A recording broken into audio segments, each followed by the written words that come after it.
Hello, beautiful beings. Welcome back to the Know Thyself podcast, where every single week we get the opportunity and privilege to sit down with a brilliant mind and open heart to learn more about ourselves and the world around us at deeper and deeper levels. My guest today is an entrepreneur, an author, a polymath across many sciences and arts. And you guys are familiar with him because he's one of the very first few repeat guests on the show. The first podcast that we did with him, it's one of the biggest episodes we've ever done, approaching 1 million views on YouTube. And just so amazing to see the outpour of love and impact from that episode. And I am excited to continue through the years of this journey of this podcast to dive deeper and deeper into conversation, into the well of wisdom that is the man, Robert Edward Grant. Thank you so much, André. Such a pleasure to be here with you again. Yeah, in the new studio this time. It's pretty awesome. It has the same vibe as the other one, but definitely more space. Yeah, that was the goal. More spaciousness, keep the vibe. The vibe I like. The vibe was outstanding, and this is too. Yeah, well, as you are in this conversation, I'm really looking forward to diving into Gnosticism, into the Kabbalion, into Hermetic principles, and where I want to actually start with, which is on brand for the show, is what you feel it means to know thyself. What do you make of this question, who am I? Whew. You're starting off with an easy one. As we tend to do here. Not. So it was Socrates who was probably most famous for saying those words, right? Know thyself, probably the two most difficult words to actually integrate into your life, because I think part of the major reason we're here in this existence is to learn how to know who we are, to remember who we are. And then once you start to remember who you are, then so many other things open up. And then I believe that the mission really starts to transform into one of love, at least in this dimensional frame, where we start to learn how to transcend beyond this dualistic plane, even time as we know it, and experience an entirely new existence. But knowing who we are is the prerequisite, I'd say, to being able to get to that higher level of understanding. And knowing who we are means as well knowing what the extent of you is. And what I mean by that is that in order to know who you are, you must realize as well that everyone else is not separate from you. They're part of you. So it makes the task even bigger, right? Because the way I see this is we kind of separate ourselves into this conscious mind and then the subconscious mind.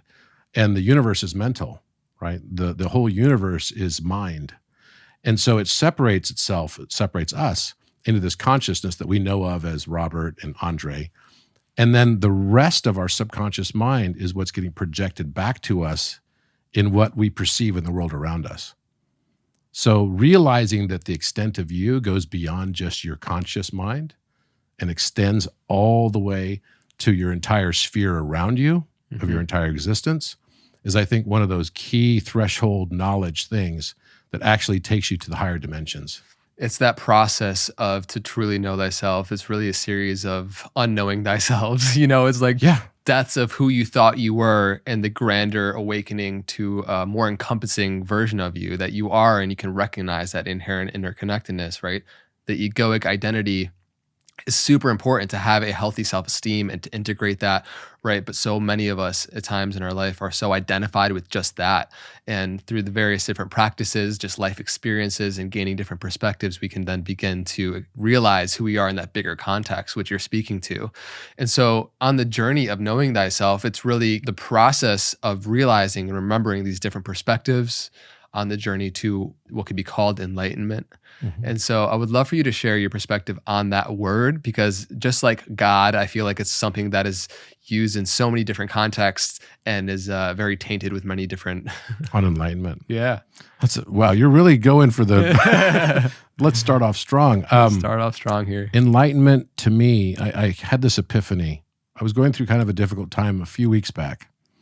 And every time we have a difficult moment or every time we get triggered by things, there's really an opportunity within that to learn.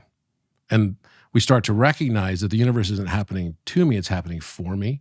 So then I have to ask myself the question, if I am the creator of all that is, that I'm experiencing, and the rest of the world around me is just a reflection of what's inside of me that I don't know of, my unconscious aspects, then I have to ask myself the question, why did I choose what I chose when I go through a difficult situation?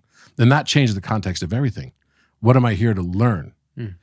And as I was contemplating this existence, because I was noticing the world around me was seemingly getting kind of strange on a number of levels. And we've probably all noticed this to a certain extent, right? I mean, it's like, wow, how did everything get so bizarre? It just seems like, now I was just watching this thing where, there was a government whistleblower that was saying that she went to work for the Biden administration and went to work at border control and to help all these Honduran children. And then she realized that the U.S. government was actually complicit in this sex trafficking scheme. And she was testifying on this to Congress. And I was just watching it on C-SPAN. It's not supposed to be sort of a partisan thing, and she's actually a Democrat. So I was starting to think to myself, why is it that all these super strange fringe aspects are showing up in the world around me? And I realized that the reason it's still showing up in the world around me is because largely I've stopped judging the other things, and these are the things that are still left that I'm still judging. New judgments, yeah. So that's what happens. We attract everything we judge until we no longer judge what we attract. And so when the world starts to get strange, it's because it's like we're talking about the fringes now that we're not conscious that we're still judging in some way, shape, or form. So for me, my life has been a series of collecting of facts. And I thought, I'll collect this fact here, and I'll take this fact of knowledge there, and I'll travel all around the world, and I'm going to understand as much as I can, collect as many facts as I can, and be like a guy that's going to be on Alex Trebek's, trivia type show. And then I realized that what I had been collecting was not actually facts, but more like facets. And I was always constantly searching for better discernment to be a better judge of the situation, whatever the situation was. I prided myself on being able to make good decisions in business. I prided myself on being able to make good decisions in relationships. I prided myself on being pragmatic. I prided myself on all these things that I decided my persona should be. And our persona just means our mask, right? That's the Latin word for mask. And so as I kind of looked at all of those things, and I started saying to myself, okay, maybe the search that I was on for seeking perfection and seeking truth, and objective truth. There must always be some objective truth. Maybe the only true ism, or the only whole truth, could be the sum of all possible subjective perspectives of that truth, because I realized that transition from fact to facet. And as I realized that, I started thinking, well, maybe that's the entire backdrop of this third and fourth dimensional experience. And that backdrop being one of, we are here because of scarcity, because of time, because of all the things. There's always a clock on what we're doing, right? And time is the ultimate duality. We have past and we have future, but we can never really experience now, right? So I started thinking to myself, well, what if the transcendence of duality is actually realizing that the sum of all possible perspectives is the only possible truth? And then you have to ask yourself the question, why would that be? Why are we here to experience all these different facets of a prism?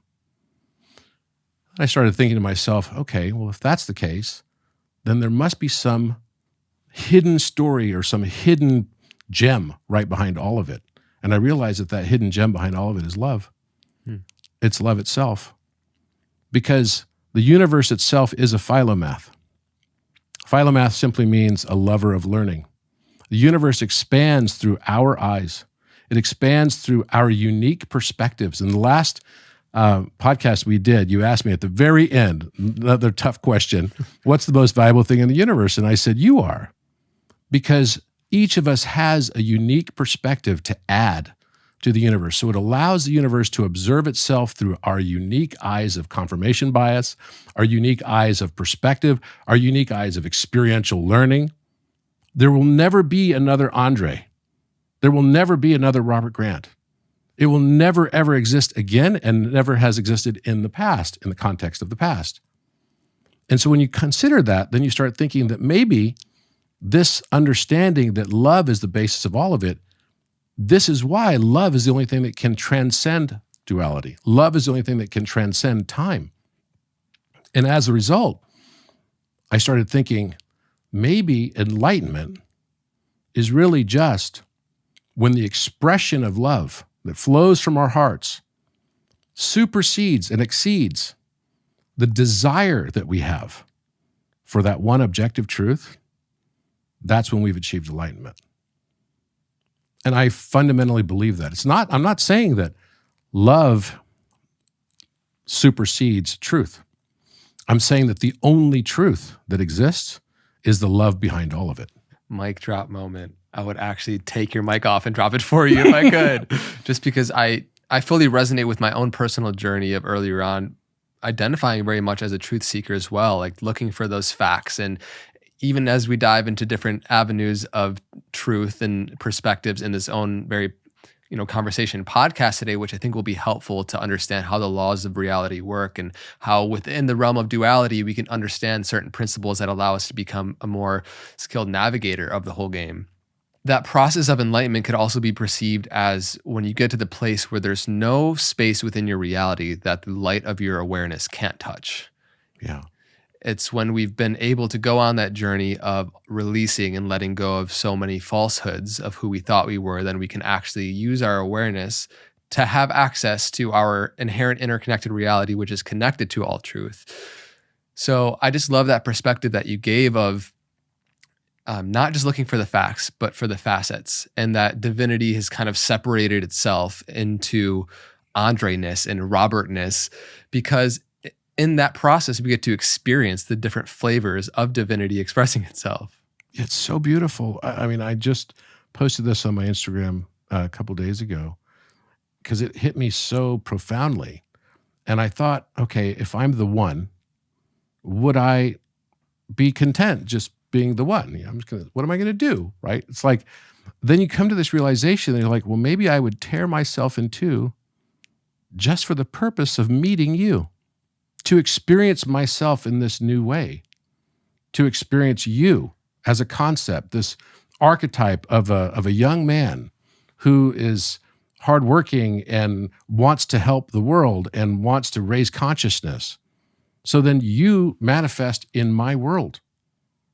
And you're a reflection of what's happening within me. The type of people that I'm associating with and meeting now and what's happening in my life now it's irrevocable. It is absolutely shifted because of the shift that's happening inside me. And this is where being the change that Mahatma Gandhi talked about is, we can be the change that we wish to see in the world. And I fundamentally believe that the main reason we're here, once we've learned who we are, and we realize that we do not end and there's no death per se, and we realize that my entity doesn't end with my persona.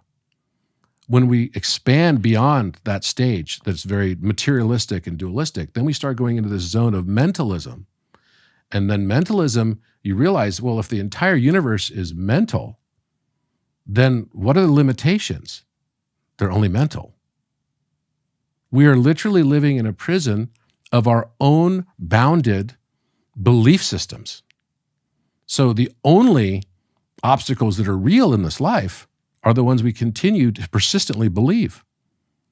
And then you realize that you can truly affect massive change by going within and becoming at one with who you are and accepting yourself, because all the things you don't accept about yourself are the things that inevitably show up in the world around you.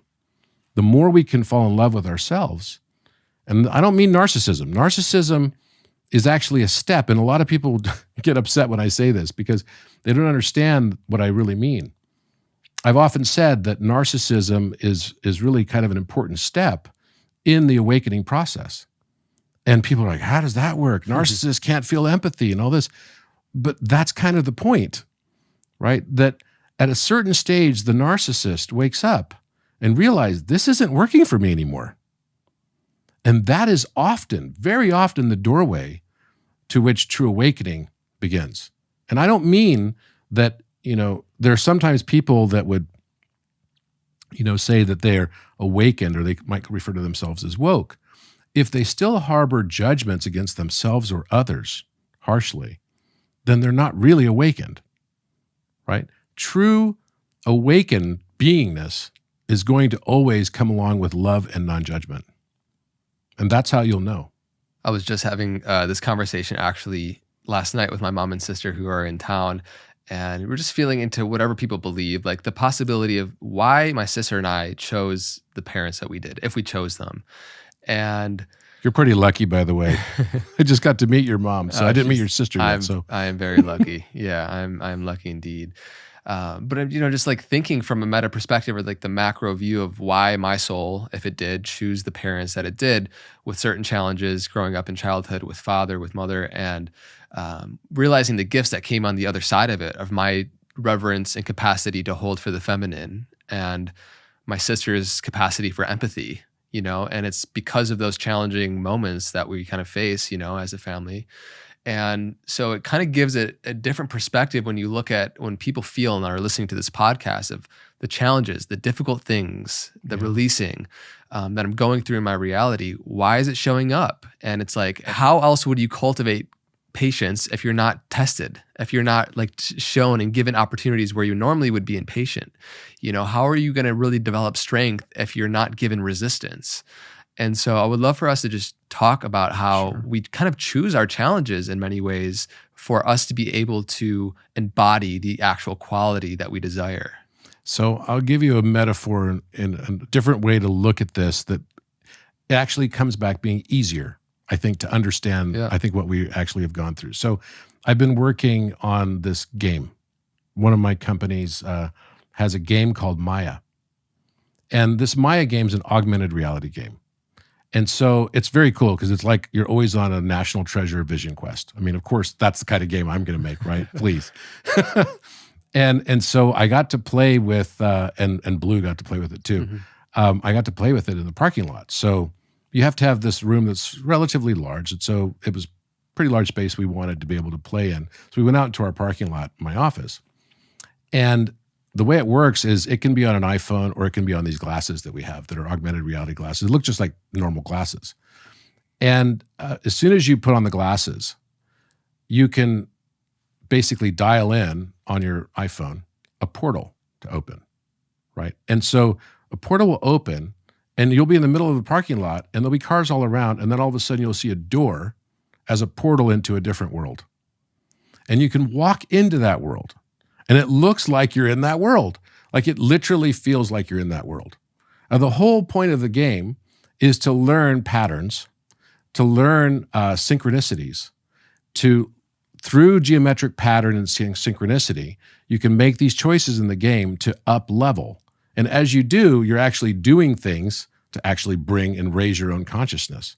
Kind of a cool concept, right? I wonder where you got that one from. And you could go anywhere in the world, like you go to sacred sites or whatever. Now imagine the way this game works is that you get to choose, before you come into this realm of the game, what your zodiac is.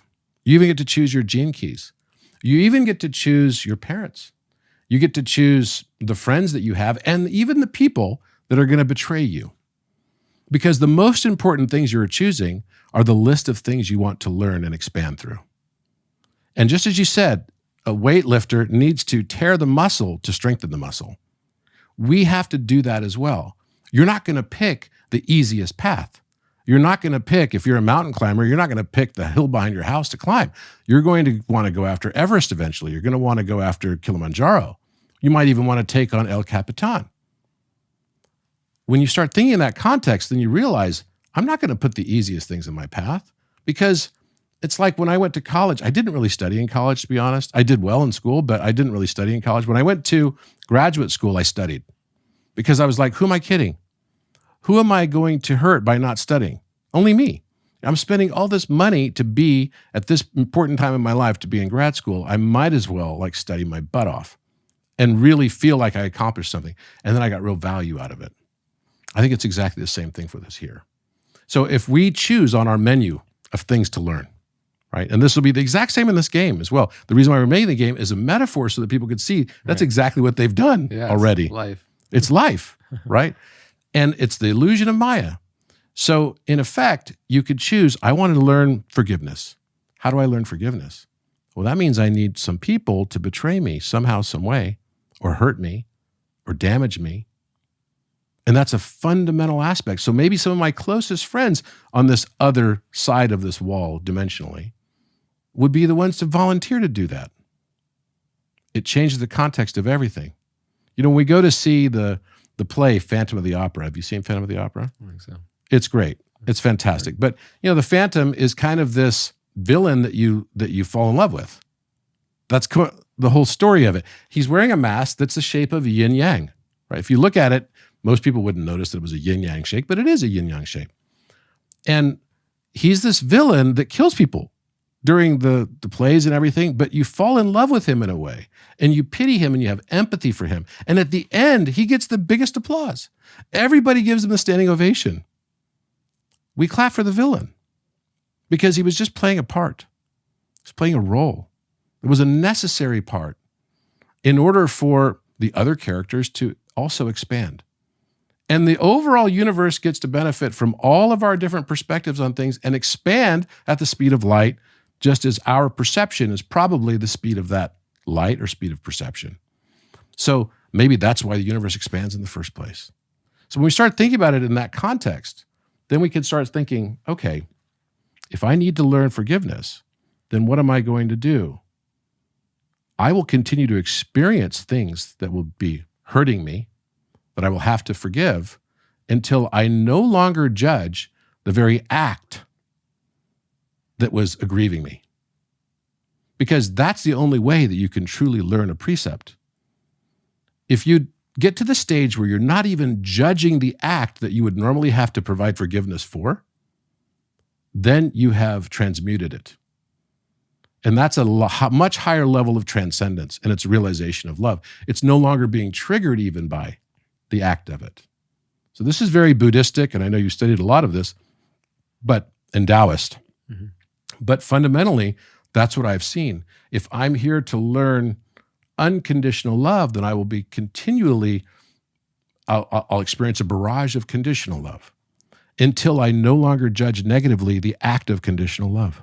Which is a process. And I'm sure a lot of people, if they're listening to this and maybe they're in the wound of a trigger right now, or you look at like horrendous manifestations of people being abused, it's like, how could that be set up by a higher design? It feels on this human level, it's like these tragedies are just heart-wrenching, They are. And I don't mean to take away from that. No, not at all. There are crimes and it's like, love the sinner, but abhor the sin type of thing. So I'm not saying to change your context and don't just sit back and do nothing. Right. But what I am saying is that change your own perception.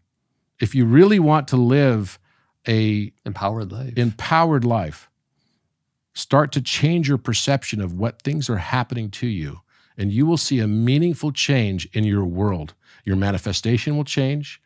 The experiences that you have, the types of challenges you continue to face will also evolve and change. The people that come into your life, the types of people that come into your life will all dramatically change. Every wise leader, teacher that I've studied has come to this realization as well. And so for everybody that's listening to this, is sometimes it takes time and it's a process of actually seeing how you can connect those dots moving backwards. Like, actually, I could see how this led to that and me awakening to this and how that shifted how I came into this relationship. And it all informs one another. And you can kind of see how, and this kind of goes into the first principle of mentalism as we kind of dive into the Hermetic truths here, of how there is spirit within everything, and within everything there is spirit, that the universe is mental. And I want us to dive into that now because it kind of informs how there's this more fundamental substrate in which everything is originating from that is actually linked. I'm really looking forward to diving into the 7 Hermetic principles here, because I know as you sit with them, as you contemplate them, they can be incredible tools to be a more empowered, skilled navigator in the sea of life. But before we do that, I would just love for you to share your thoughts on Hermes Trismegistus and the origination of the Hermetic principles, because I think it's an important context. So this is an area that I felt like when I first I think the first time I heard about even a concept of a Hermes was probably when I was 7 or 8 years old. Dang, that's early. Yeah, it was early. And I was fascinated because I was really into the Greek gods for some reason. And, Carl Jung talks a lot about archetypes, especially in the Red Book. And in particular, like these concepts that we have of the gods, the pantheons, right? And so we have the Sumerian pantheon that had 7 gods. You have the Egyptian pantheon that had 9 gods. And and then you have the Greek pantheon that has 12 gods, and you have the Romans that then basically took the same one, just changed their names.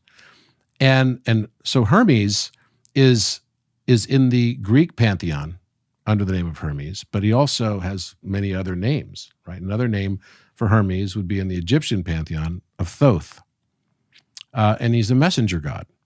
He also has another name in several other. You could say Enki, right, is another relationship as well. And I think that what we think of as Hermes is almost like an incarnation, an energy, a vibration that tends to extend through at pivotal points in time throughout our cycle of time, right? And I don't really believe that, what we think of as linear time truly is linear time. I believe that time loops on itself like a toroid. And that what we think of as our distant, distant past is actually our distant, distant future. So when we hear stories about Lemuria and we hear stories about Atlantis, I believe that's actually part of our future coming up as well. That's a deep rabbit hole. We can go down. That's a deep rabbit hole. It's a very, very deep rabbit hole. But I'm not just saying this without any sort of physics backing behind this also. And and it took me a long time to come to that, way of thinking as well, because that was kind of a mind blower. Right? Obviously, when we take a step back and we say, okay, we thought for a long time the Earth is flat, and then Pythagoras came and said, no, it's not. So he's probably one of the first. Talking about 600 BC, so around the time of what we would think of as Buddha, right? Same time as when Pythagoras lived. So he figured out that there was a 7-degree arc on the Earth, and he even figured out that meant that the Earth would have a circumference of about 40,000 kilometers. And it wasn't in their measurement system, but it was the same length as 40,000 kilometers. So he figured that out. Now, what if our lifetime is just too short? If space and time are irrevocably tied together, what if our lifetime is just too short to see the arc of time? Just like our distance of being able to view, unless you're very, very high up in the sky, is too limited to be able to see the arc of the Earth. Powerful, yeah. Right? So we wouldn't even see then if our full lifetime was only 1 degree of a 25,920-year cycle, you wouldn't be able to notice that. Yeah. Right? That's kind of the point. So it's a different way of thinking, that's for sure. However, when you look through time at pivotal moments in history, there's always been, in the Italian Renaissance and the European Renaissance, it started because of a Renaissance related to Hermes. It started because the Hermetic texts were released in 1451 from the Vatican. And they got all over Europe, thousands of Hermetic texts. And it started waking up the people. There's right now, a massive revival going on around Hermeticism. More and more people are reading Kybalion. You have a copy of it right there. More and more people are starting to understand these precepts of timeless wisdom. And the difference also about Hermes was that he wasn't supposed to have started out as a god per se. He was a man. And one of the incarnations that is believed to have also been related to Hermes is Enoch, which we can learn about in the Bible. Way back. Way back, right? So Enoch was a man who learned how to transcend this dimension.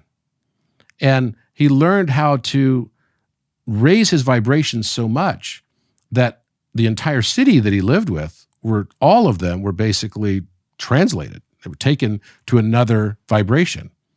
And this is something that's very directly related. Another person that was directly related to Hermes Trismegistus, beyond Thoth, was also Melchizedek.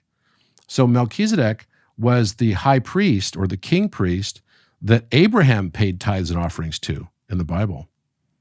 And a lot of the Kabbalistic tradition believes as well that Abraham learned a lot of his wisdom from Melchizedek, and therefore from Thoth Hermes.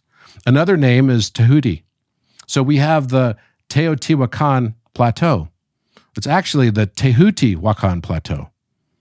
And what I've just recently discovered is that I'm giving a presentation on this in a few weeks at Gaia at their Ancient Civilization Conference, that all of the pyramids around the world were built on the exact same, and they're pre-Diluvian, so pre-flood pyramids. They're all built on the exact same harmonic grid of information that was known around the world. And it's all musical. And I've just confirmed this as of this last weekend, And I'm very excited to present this because it's unequivocal proof that these disparate cultures from around the globe, from Mexico, Latin America, all the way to Peru, et cetera, all the way to the Egypt, Giza Plateau, as well as to other pyramids that are not even in Giza, inclusive of the Chinese pyramids, and pyramids around the globe are all on this same grid. So there was this connection, and that thread is Hermes. And I would say that, one of the things that I think people have a hard time sometimes wrapping their brains around related to Thoth. He was known as a god of weights and measures. So there had to be some constants in this matrix simulation game. One of those constants is actually our units of measure. We think they're arbitrary. They're not at all arbitrary. They're all related to mathematical constants that have been around since the very, very beginning. Even the use of the mile.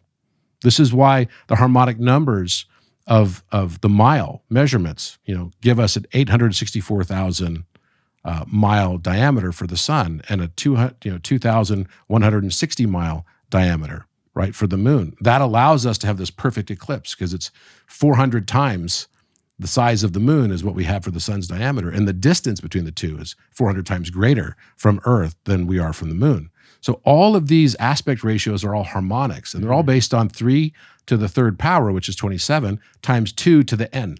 And all of those numbers, those 3 and 2 numbers, all give us all the harmonic numbers that populate all of our scales of music and everything. I always found 108 very interesting as well. And 108 is one of them, right? Yeah. So 432, right, would be 3 to the third power, and then you're going to basically multiply that, and so it ends up, 2 to the fifth power. You get 432. So then you basically take that down to the 2 to the third power, and then you're going to be at 108. So it basically gives you this same thing because you've got 27 doubles to 54, 54 doubles to 108, 108 doubles to 216, 216 doubles to 432, and 432 doubles to 864. And then you just add 1 to the front of the 864, and you've got the speed of light. 1.864 times 10 to the fifth power in miles is the speed of light per second. So this is this beautiful matrix that is hidden in plain sight, literally hidden in plain sight. If you ever take a step back and look at our solar system, the colors of the planets of the solar system, if you take the consideration that the Earth is the only one that's got water on its surface like it does, you take the water off, what color would Earth be? It would be the color of dirt, right? In some places it's going to be more sandy color. In other places it's going to be more brownish red, right? Well, if you took just the Earth without water on it and then compared it against all the other planets in the solar system, you would have Roy G. Biv. Perfectly. It's a rainbow. All the planets in the solar system with Jupiter right in the center being kind of a yellowish, whitish color, and then you've got a green color for Saturn, and then what a coincidence. And then you've got Uranus, which is a blue and then indigo kind of color, right, for Neptune. Wait a minute. It's the same colors of the rainbow. Such a trip. Such a trip, right? It's like one little shift like that, and then all of a sudden you're like, wait, it's all a matrix of mind. And then when you realize it's all a matrix of mind, then you can really comport and put all these pieces together to understand what is it that you, the universal one, is trying to learn in your incarnation so that you can come back into that knowledge. The one separates itself into the many, as Emily Fletcher says, simply for the joy of becoming one again. And I think we go through this series of softenings, as Richard Rudd says, right, where we can start to figure out how to turn our pain into purpose. And I think this is a really important aspect of this too, because you touched on it earlier. We all are tempted to believe that the world should look the way we think it should look. Yeah. What a surprise. Yeah. Right? I think the world everyone should be interested in math, right? Everyone should love geometry. Everyone should, what a surprise. Wait, that's just my paradigm. Okay, that's my facet. I understand now, I've grown up a little bit, I understand that not everybody sees the world like I do. In fact, when I was younger, I used to think everybody had to see the world like I do because I see it logically. Right. Right. And then I realized, wait, nobody sees the world like I do, and what's wrong with me? I need to change myself To be more like other people. Or the alternative, I need to change everyone else. Or I need to change everyone else, right? I need to change everyone else to be like me, right? And so the same is true with our judgments. You know, if you were a mountain climber, and let's say you decided to climb El Cap and you fell. I was there once in Idlewild. Climbing the side of the mountain was like one of the craziest things I've ever done in my life. And, you know, you're up 2,000 feet. It's like, you know, if you fall at 50 feet or you fall at 2,000 feet, you're still just dead, right? It's like, it doesn't matter, right? Yeah, it's just like the radius of the splatter changes. But that's right. But somehow when you're up there on the side of the mountain and you see a helicopter show up because somebody fell, that scares the bejesus out of you. I could tell you. Yeah. I was like all of a sudden shaking on that side. And I'm like, I don't want to fall. I don't want to fall. And you see these little pins that are holding you on the side up there. You're like, how could this really be the thing that's holding me up here? Like, seriously, I was like scared shitless. But let's say you fell. You were going to take the helicopter ride. And maybe the radius of splat was small, maybe it was large, whatever, but you fell. I could judge you and say, why the hell would this guy climb with no ropes? That's just stupid. That's my perspective. How many other things can we apply that line of thinking to? It's your choice what you experienced ultimately. It's very, you know, Helen Keller said that the only thing worse than blindness is to have sight without vision. Bars, Helen Keller. So good. And she's amazing, right? She's amazing. This woman was, you know, completely paralyzed. She was deaf and she was blind. And yet she impacted tens of millions of people's lives as an inspiration to this day. And we could sit there and say, and she could have sat there and said, woe is me. I'm a victim. Look at all this. I mean, look what happened to me. And yet she didn't.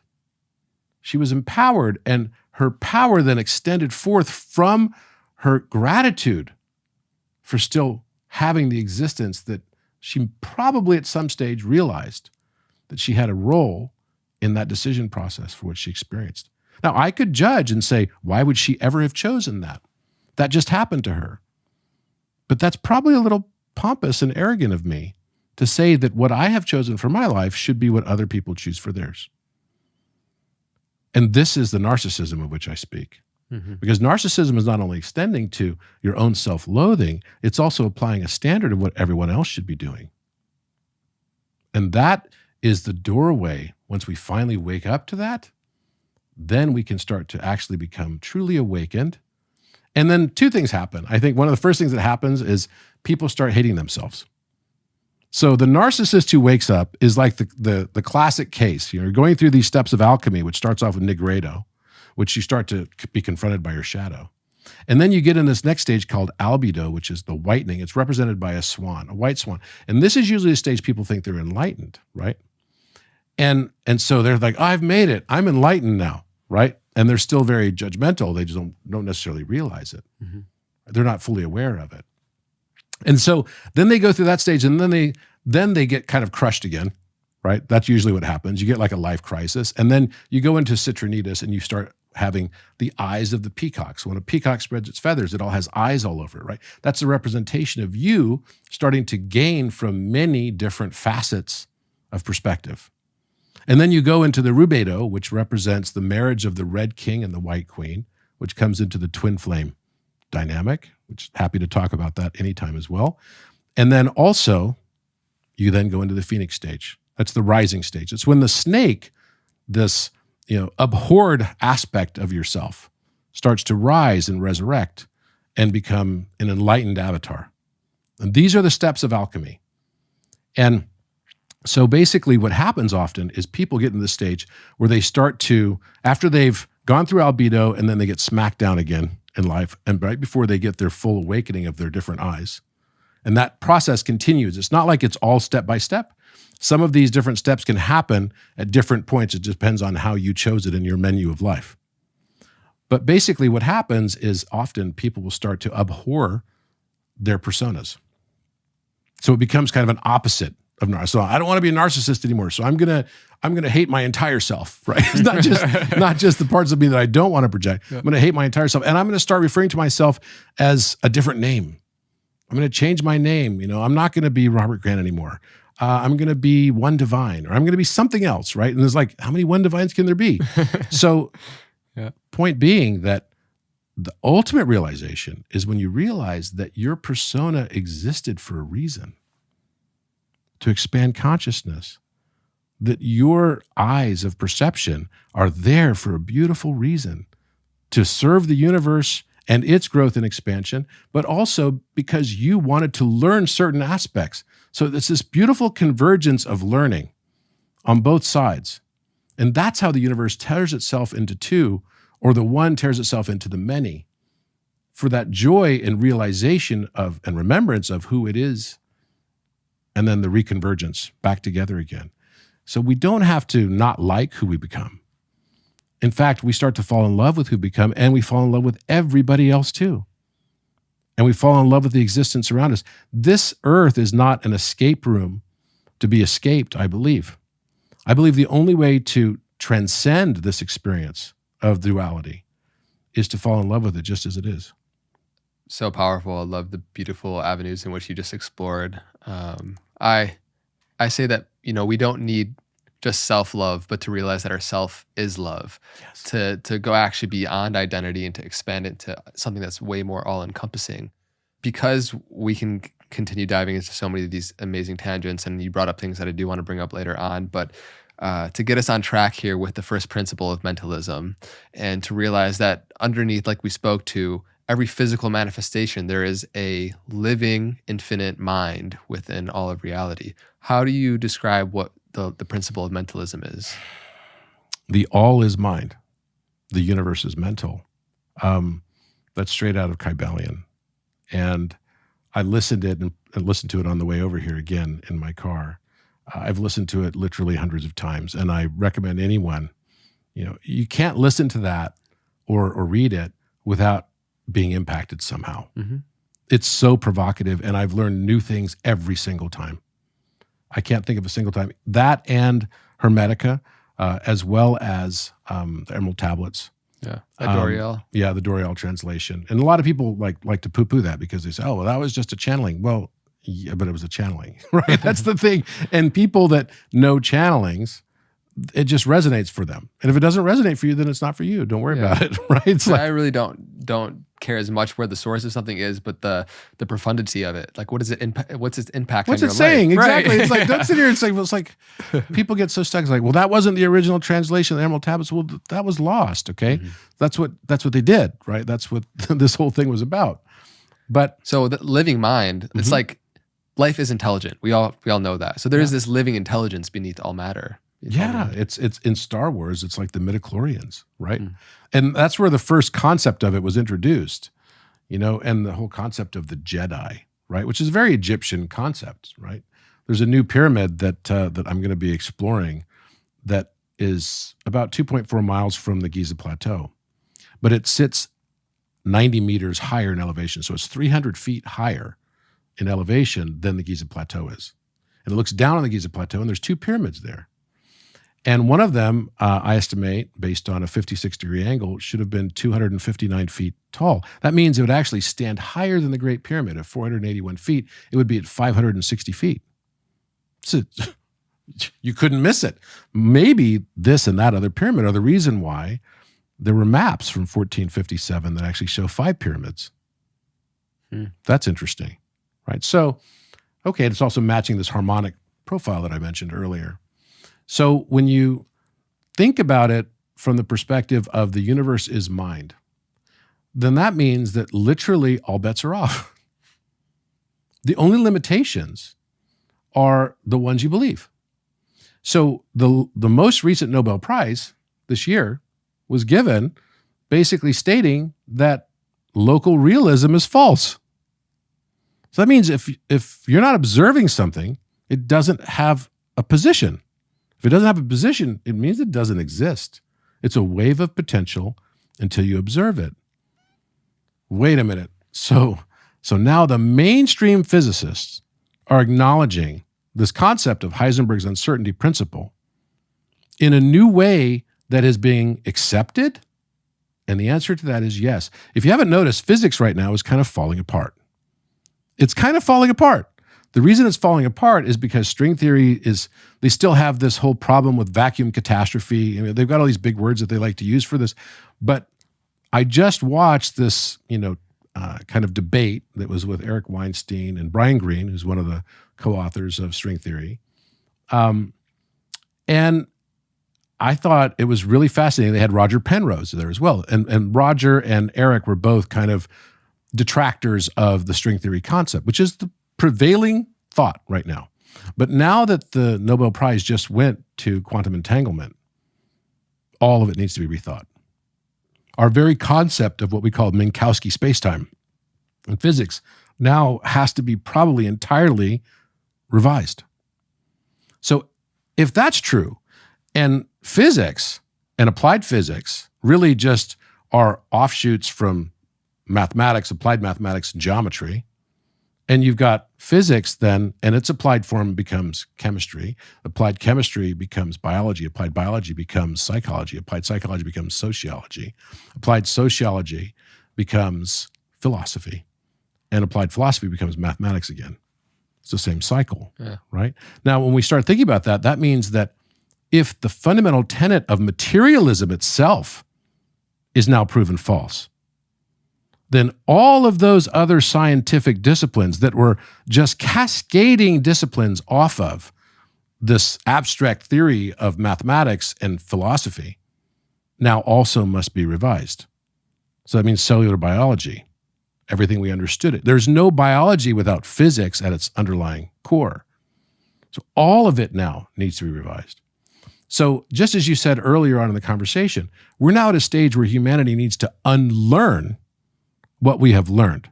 We've spent the last few thousand years really focused on becoming expert in fact, materiality, and judgment. Now, those three things need to be revised to facet, mentalism, and love and acceptance. That's the new paradigm that we're going into right now. So mentalism means that literally what you're thinking will manifest. It's not only if you conceive it, you can achieve it. It's if you conceive it, it will be achieved. It's a function of time and your own belief system. So how much inertia or how much resistance, impedance are you going to put against the positive dreams and aspirations that you have that are in line with your higher self and what you've chosen for your life plan? And how much are you actually motivated, to believe and understand that everything's just an extension of you. Nothing is separate from you. And once you understand that, then you can start using that as a tool in every aspect of your life. So what we're talking about here is not some sort of esoteric kind of thing that doesn't matter in your day-to-day life. I'm talking brass tacks here. These are principles also that I have lived in my career, my entire life. And I can give countless examples of this. And I can tell you right now, one of the first things you can do to raise your vibration is just to feel gratitude for your current state. So if gratitude is the antidote to fear, right, then love and acceptance is the antidote to that judgment.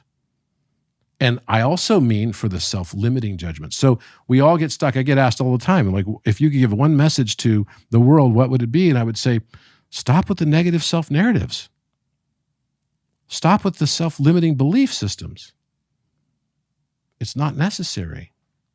Just remember who you are and why you're here. Man, so beautiful. I just really love your understanding. And I think what's so valuable about being an individual who's a polymath and has such a depth of understanding across so many fields is that you can integrate and you can synthesize such a beautiful understanding across those fields to show how they're all correlated on our own path of awakening. The Kabbalion starts with a statement that the lips of wisdom are closed except to the ears of understanding. Yeah, the lips of wisdom are sealed except to the ears of understanding. And that's a powerful statement. What did you feel when you first read that? Well, there's a couple things. One was actually the possible futility of sharing wisdom like this to people who are not ready to hear it, and how it actually can be detrimental for those that don't apply knowledge, and just Very true. it can be vain. And Ian talks about that in the book as well. Um, and that there's that saying, when the student is ready, the teacher will appear. Yeah. And also the second part of it most people don't talk about is, when the student is really ready, the teacher will disappear, and the student can actually embody it. For me, it's like when you are ready to actually be exposed to the proper wisdom, when you find that place within yourself that we spoke to. And for me, my own personal practice of stillness, of finding the quiet within, then it's like the universe in a cosmic game starts to reveal the next level, these hidden messages, the possibility of the next iteration of who I can be. And so that's kind of what resonates with me. It also goes into the second principle of correspondence, which I think can be a really powerful tool here and key here, to see that every physical manifestation has its non-physical counterpart. Yeah. That you look at a tree, for example, and you see the branches just as above, so below. The roots are a mirror to that beneath the surface. And I think that can be a powerful catalyst into seeing, into realizing the interconnected and mirroring effect that we have within all phenomena of life. Well, you start seeing it in everything in nature too, right? And it's funny because in physics, again, and I'm not trying to rail on physics today, but although they are facing an existential crisis on materialism, I think that one of the first things I did was starting to see the patterns. And pattern recognition is a fundamentally critical aspect of the awakening journey. Being able to see and interpolate and perceive things. I did this post on Instagram where it shows this bird, this little starlet bird that's really starling. So it's a beautiful bird. It's got like incredible colors on it that are iridescent colors. But to our eyes of vision, it just looks like a black bird. But to other birds, that has an expanded range in the ultraviolet spectrum, to be able to see different wavelengths of light, right? There'd be some of the shorter wavelengths of light. They see this incredibly colorful bird. Now, we will see it kind of at the side, or when light hits it the right way, and we'll see, whoa, there's like a whole other color thing there going on, right? And it's kind of like what we see with dragonflies, that iridescent colors, kind of like mushroom colors, right? If you know what I mean. Yeah. And so the reason I like to post that one is because imagine if we cannot see all these colors on the super colorful bird, because we have limited scope of what our eyes are able to perceive in the ultraviolet spectrum. How many other things are we missing? We're only picking up a tiny, tiny part of the entire electromagnetic spectrum.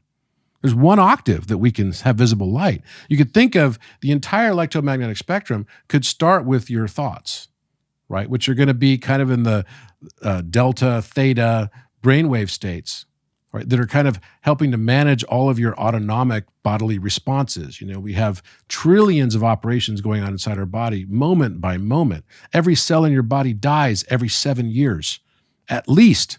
Many die much, much faster than that. So that means you're an entirely new person every 7 years. There's not a cell in your body that's the same the one that it was 7 years ago. So we're totally made anew every 7 years. So that's why you could see cycles of 7 years in your life. That's why marriages tend to break up at 7 years. This is what happens. People become new people.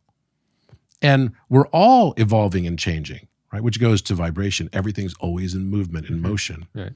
So when you start to realize that we're in this spectrum, and if we just take this, and the first sound that we can hear is about 27 hertz, and that's what Pythagoras said. He's like, he figured out using string that if I pluck this string and it has this particular length, then it will give me a 27 hertz vibration. Now, how could he count the number of hertz in that? It's kind of crazy, right? But he nailed it right on. And then he used 432 as his sort of tuning standard as well. So you've got 27, and then you just double it to get to the next octave, 54. The next octave is 108, just as you said. And these are those harmonic numbers. Well, if we keep doing that, 55 octaves, and why 55? Because 55 is the 55th key on a piano is the G note, right? It's the golden ratio. It's the Fibonacci number. So Fibonacci numbers, so 21 is a Fibonacci number, 34 is a Fibonacci number, 55 is one, 89 is another. The reason why we have 88 keys on a piano keyboard is because the 89th begins the first next octave or meta octave up. So when we start thinking of this as a gigantic piano keyboard, and what we perceive in light is literally the space of only one note on that keyboard, the G note at the 55th octave.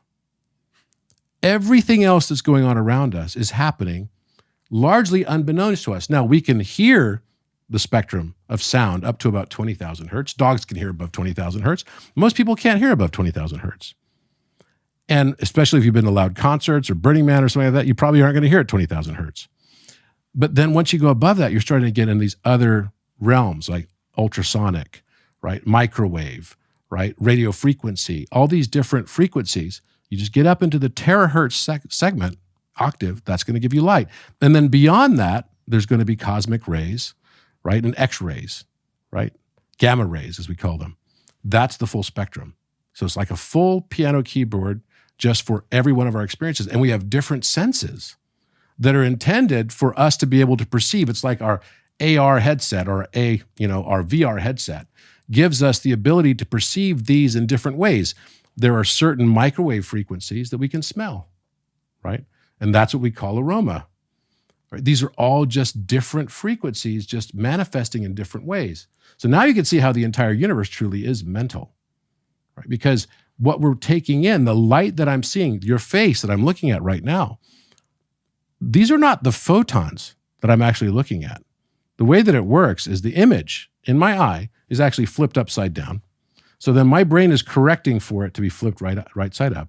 The photons that I'm perceiving are because I'm getting the sense of photons that are hitting my retinal receptors, right? Going in, and I'm focusing in, right? Because I've got a focal point that happens to be right in the perfect spot on my retina for me to see you clearly. But then it's sending that information through the optic nerve, which connects to the back of my eye, and then it crisscrosses right at the pituitary gland in a place called the optic chiasm, the chi. And then the right eye is connected to the left brain, and the left eye is connected to the right brain, and they connect back at the occipital lobe. So the place where I'm actually perceiving all this light is in this really dark spot in the back of my head.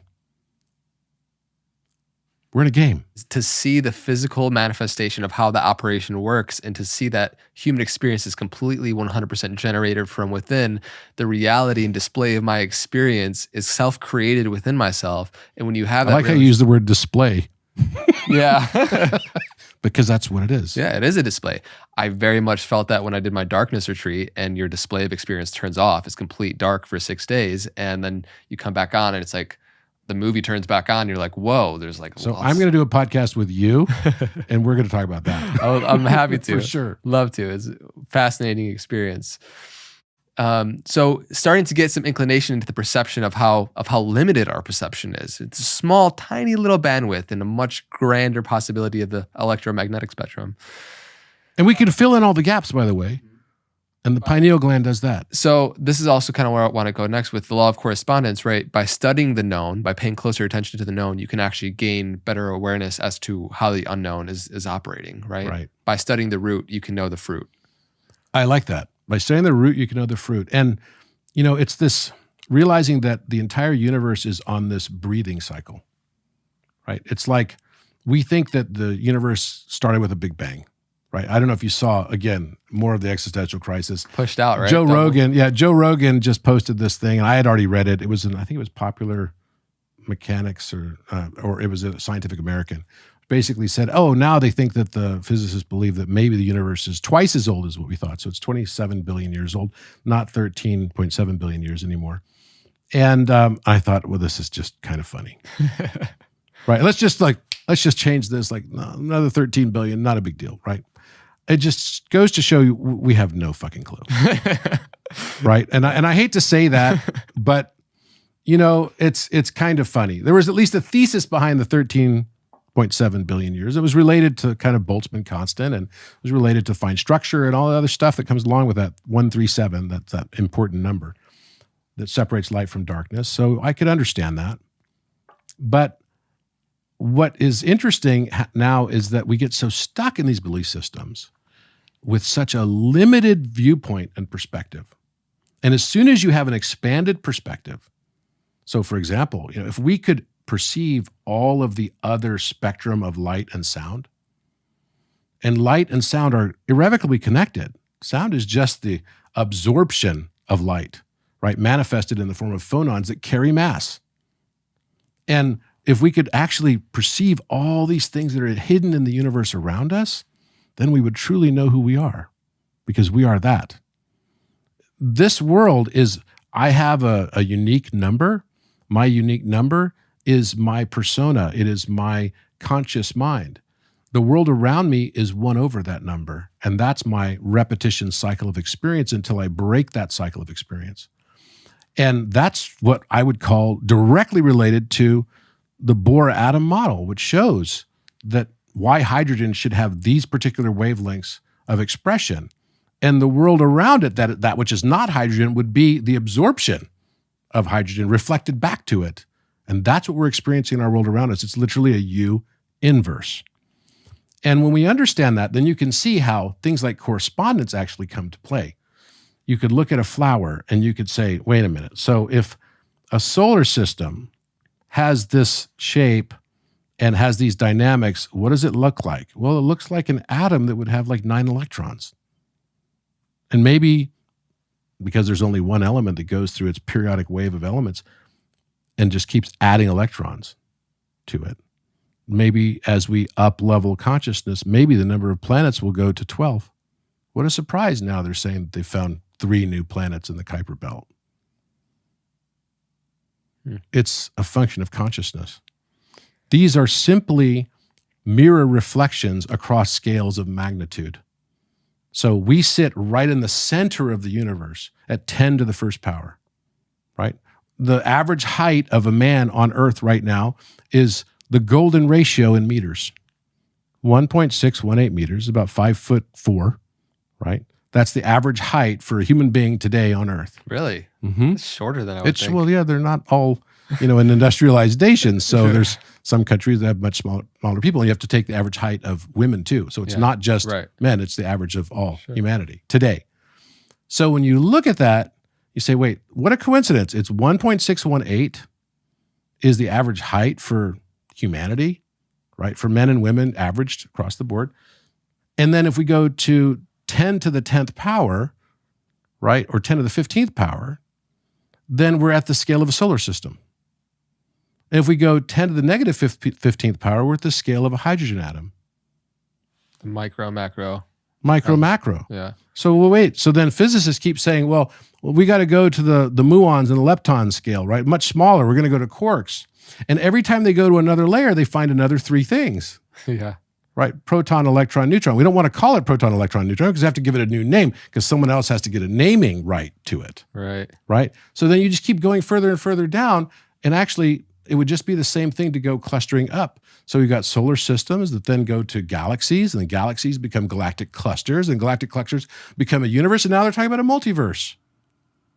It's the same thing in a repetitive self-similar cycle as a fractal over and over and over again in both directions. So that at the scale of 10 to the negative 60th power and 10 to the 60th power for the universe. And there's 120, 10 to the 120th power is the difference between those two scales. When you start to realize that the universe is all mental, you could see how this just becomes a fractal of expression that keeps replicating through its reflections infinitely, like mirrors. Powerful, man. So many avenues to open up here. What we're speaking to here also lends itself nicely to the principle of vibration, which we spoke to a little bit, and the fact that nothing is at rest, that everything moves, that everything is at like when you look at the smallest scale, very down to the Planck time, to the macrocosm of how the universe is in a bigger manifestation, right, in galaxies and up to a multiverse potentially. Everything is in motion. The universe is alive, and understanding how that is the case, we can learn how we are an expression of the universe, and we can harness our mental vibrations to control our state of being, to choose our destiny. And even deeper into the occult teachings, it talks about how you can actually control other people's mental vibrations, which is interesting to know that all the 7 principles that we're using here are completely neutral. They can be used for malice or benevolent purposes as well. But by understanding the principle of vibration, one can begin to harness their own mental vibrations more, and then you can actually become a truly conscious human being and choose your path in life. Yeah, absolutely. And it is true. I mean, your vibration has a huge impact on everyone else. I mean, we've all been to a party or a dinner or an event or something where someone that has a very, very low frequency walks in. And what's it feel like? It's like, whoa, darkness entered the room. It's like the dark cloud just came in the room, especially at your place, Yeah. right? Everything is like very, very high frequency here. Everyone's really happy. And then all of a sudden, if someone were to walk in that was like the wrong frequency Yeah. to make a delivery or something, It's just bad vibes. it's just bad vibes. You're like, what's going on? What's up with that, right? That doesn't match. And by the same token, when you come into a room and you bring that love vibration with you, everyone feels it. It subtly impacts and profoundly impacts, eventually, everyone in the room. Every person you touch, every person you meet. And every person you meet and every person you touch has an opportunity to give you divine wisdom. When you're in flow, you realize that literally every experience you have could be a message from the other side. You connecting with your higher self. Some incredible, fantastical thing. I was just in Rome with Matthias Di Stefano. Mhm. And it was a trip, right? We're like, and I really mean a trip. We were like hanging out. We went to the Vatican together and everything. It was really fun. That's a scene. Robert and Matthias walk into the Vatican. I know, right? It's like should be a joke, right? It should be the beginning of a joke. Yeah. And we're just hanging out. And afterwards, I gave the speech in the morning, and a lot of people kind of gave me flack over presenting there or even talking there. And the reason why I did it was because it's in line with what I've just been saying to you. It's like if you flip the question and say, who should listen to what you have to say, right? Or who would you listen to? What would be the time that you wouldn't listen to someone? And for me, my answer should always be, I'm always open to listening, because everything that comes into my field might actually be a message from my higher self. So I should always be open to listen. So therefore, if I'm always open to listen, shouldn't I always be open to speak? That I might be listened to. And it goes back to, you have to be also smart about what you're going to talk about, right? The lips of wisdom are sealed, right? Except for those with the ears of understanding. And that's a critical aspect for us to understand. So I had to tailor my conversation to those things that people could grasp, right? But it was still the same message of love. And, that afternoon we went around and we don't know where we're going. So Matthias is like, okay, I want to go to this place. We kind of mapped all these places. I want to go to this place. I feel like we should go to this place. We go to this place, go to this place. We'll do the prayer over here. We'll go to this place over here. We might sing a song. It was like this crazy scavenger hunt type of thing. And we're waiting for signs. This is what it's really like. I'm not kidding. It's so funny. We just need cameras on this. It's like a whole Indiana Jones spiritual scavenger hunt version. Oh, and then the crazy thing is he's getting the same downloads and stuff that I was getting. That's where we met. We became friends in Miami. Yeah. We'd met a year ago at Aubrey's event, but we met in Miami, and we ended up meeting with the materialistic sort of scientific guy named Eric Weinstein. Brilliant guy. And Eric says to me, he's like, which government agency is Matthias from? And I said, he's from GOD. And he goes, what agency is that? Which I thought was hilarious. That was one of the best moments. We sat and had breakfast together for almost 5 hours with him, and just had a very, very deep scientific and spiritual conversation as well. But it's like that. You let the universe come to you. And we ended up having an incredible time. And he went to all the places that he needed to go to. And on my last trip, I knew I was going to cities that all had obelisks, and I needed to visit these obelisks. So I went to the obelisk in Rome. I went to the obelisk in New York City. I went to the obelisk in Paris. So I've got to visit 3 of the 4, obelisks that are outside of Egypt in these major cities. And this is what your life becomes. It starts to take on this very different, it's almost like an Indiana Jones movie, right? Where you're following these clues that your higher self is giving you, and you're just letting it come to you. It's through surrender and love that you can experience it. And life becomes really fun, and it's very loving. And I think that is such a shift, at least from my own experience of being a materialistic person in my past as well. It's been a powerful shift, and it's made life so much more fun and interesting, to be honest. The power of these understandings and what we're talking about is because, and I love, we were talking a little bit before we hopped on here of how all these 7 Hermetic principles allow us to recognize the flow of life, and how, with the next principle, the principle of rhythm, how like everything has its tides, everything flows in and out. There's these cycles. And by gaining awareness as to how this is operating within your own reality, then you can actually start to use the rhythm and not you be used by it. So is there anything you want to touch on about the principle of rhythm? Before we go into that, I want to say one last thing about vibration. Vibration, it's important to realize that first of all, there's some really exciting new technologies coming out in the world. I just went to visit one in Texas, in Waxahachie, Texas. And it is whoever came up with that name. It's a cool name. And they built a Tesla tower. Yeah, you were telling me about $150 million investment project. They had me there to review it and see their demonstration where they used wireless electricity. And they applied a newer concept, I guess, that was from a German scientist, a new understanding of this concept, a guy by the name of Zenek. So they applied a Zenek wave to create a energy that could go beyond what we normally refer to as inverse square law. So the inverse square law is gravity and radiation both comply with that. Even though materialistic scientists don't believe there's a relationship between gravity and radiation, there most definitely is. Right? They might say that there's some relationship, they just don't know what the relationship is. They're just equal opposites of each other. Literally two sides of a coin. And they both comply with inverse square law. So that means that the distance that you are from a nuclear explosion will define how much Geiger, right? How many Geigers of radiation you're going to take into your physiology, right? And by the same token, if you're close to Earth, the gravitational pull on you is greater. If you're farther from it, it's going to be an inverse square of the distance of you are from the Earth, is how much energy pull force there will be on you, right? Or measured in newtons, for example.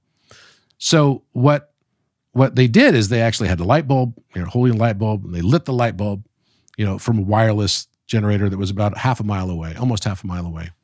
And I was like, wow, this is really cool, because they figured out how to not have that.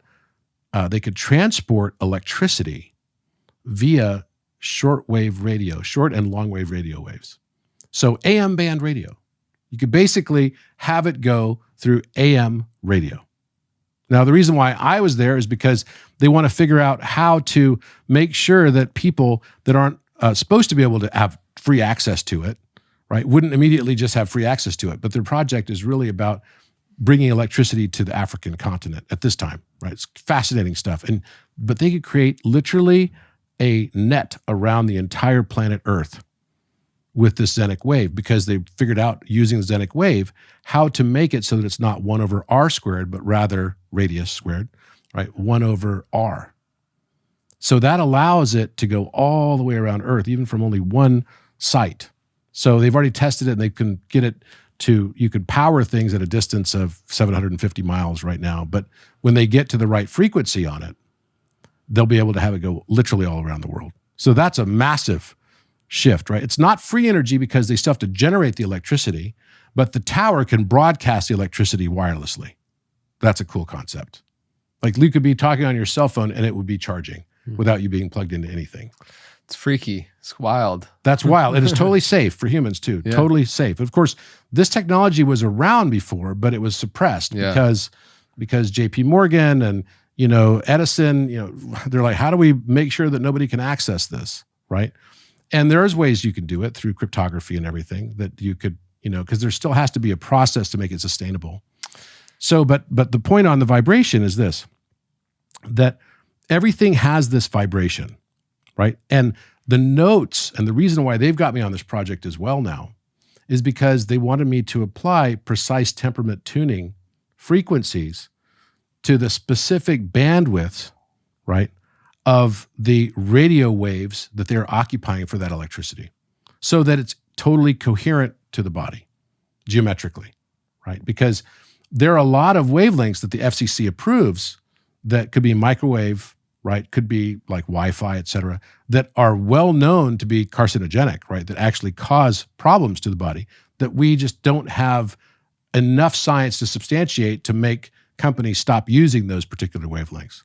But this company has taken it from the perspective right from the very beginning. We want this to be very safe, and we're only going to use the right wavelengths that are going to be in concert with our biology.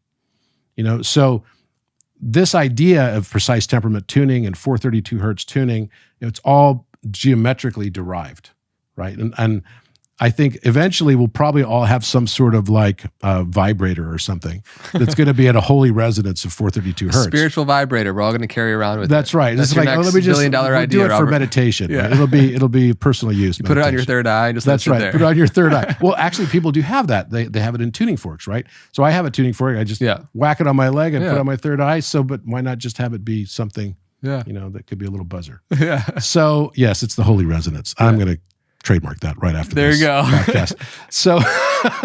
So basically, vibration is critically important, and being aware of how those geometries affect you, because the vibration that we hear in sound or can feel and touch is really just the different expression of the mathematics that's the abstract form, right? Or sound, music is just the way that we enjoy geometry through our hearing sense.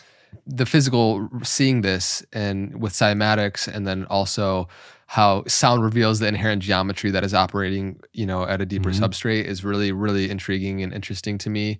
And also with this precise tuning, we may be seeing the video for anybody that's watching this on YouTube or on Spotify as well. Now you can see, we'll put up on screen when you have two resonant tuning forks at 432, right? And you hit it and the ping pong ball bounces off, depending on, it's like the same things happening with us in every And you can dimension. think about how that could be free energy by itself, right? Because like I have this singing bowls, and one of them was a singing bowl that it's actually one that I got in, it was a Tibetan singing bowl that I got in India.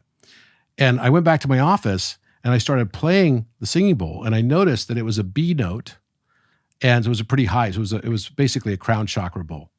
So I played the crown chakra bowl, and I noticed that the several like alarms that I have in the ceiling started sympathetically resonating with it. So they started ringing, the alarm bells started ringing in my room of my office just by playing the singing bowl. And I would walk down the hall and they all rang. So that type of technology could definitely be one source, and I know of many now. There are many, many free energy projects that are legit and real now. And this is all because we're now in this new age of frequency, which is really just another way of saying a new age of vibration. It's so interesting there's many different string instruments that if you were to pluck the E string or, like a low E string on something, it'll then start resonating and vibrating the other strings and the different instruments. It's cool to see that as an example of what's possible, because we are vibrational beings, and the same thing happens when we put out a thought charged by our emotion and then becomes a magnet to attract that very same vibration in a different manifestation. Very cool stuff, and another rabbit hole we can keep diving deeper into. So another empowering insight into understanding how this existence works is how everything has its poles. Through the principle of polarity, we understand the realm of duality that we operate within in the physical world.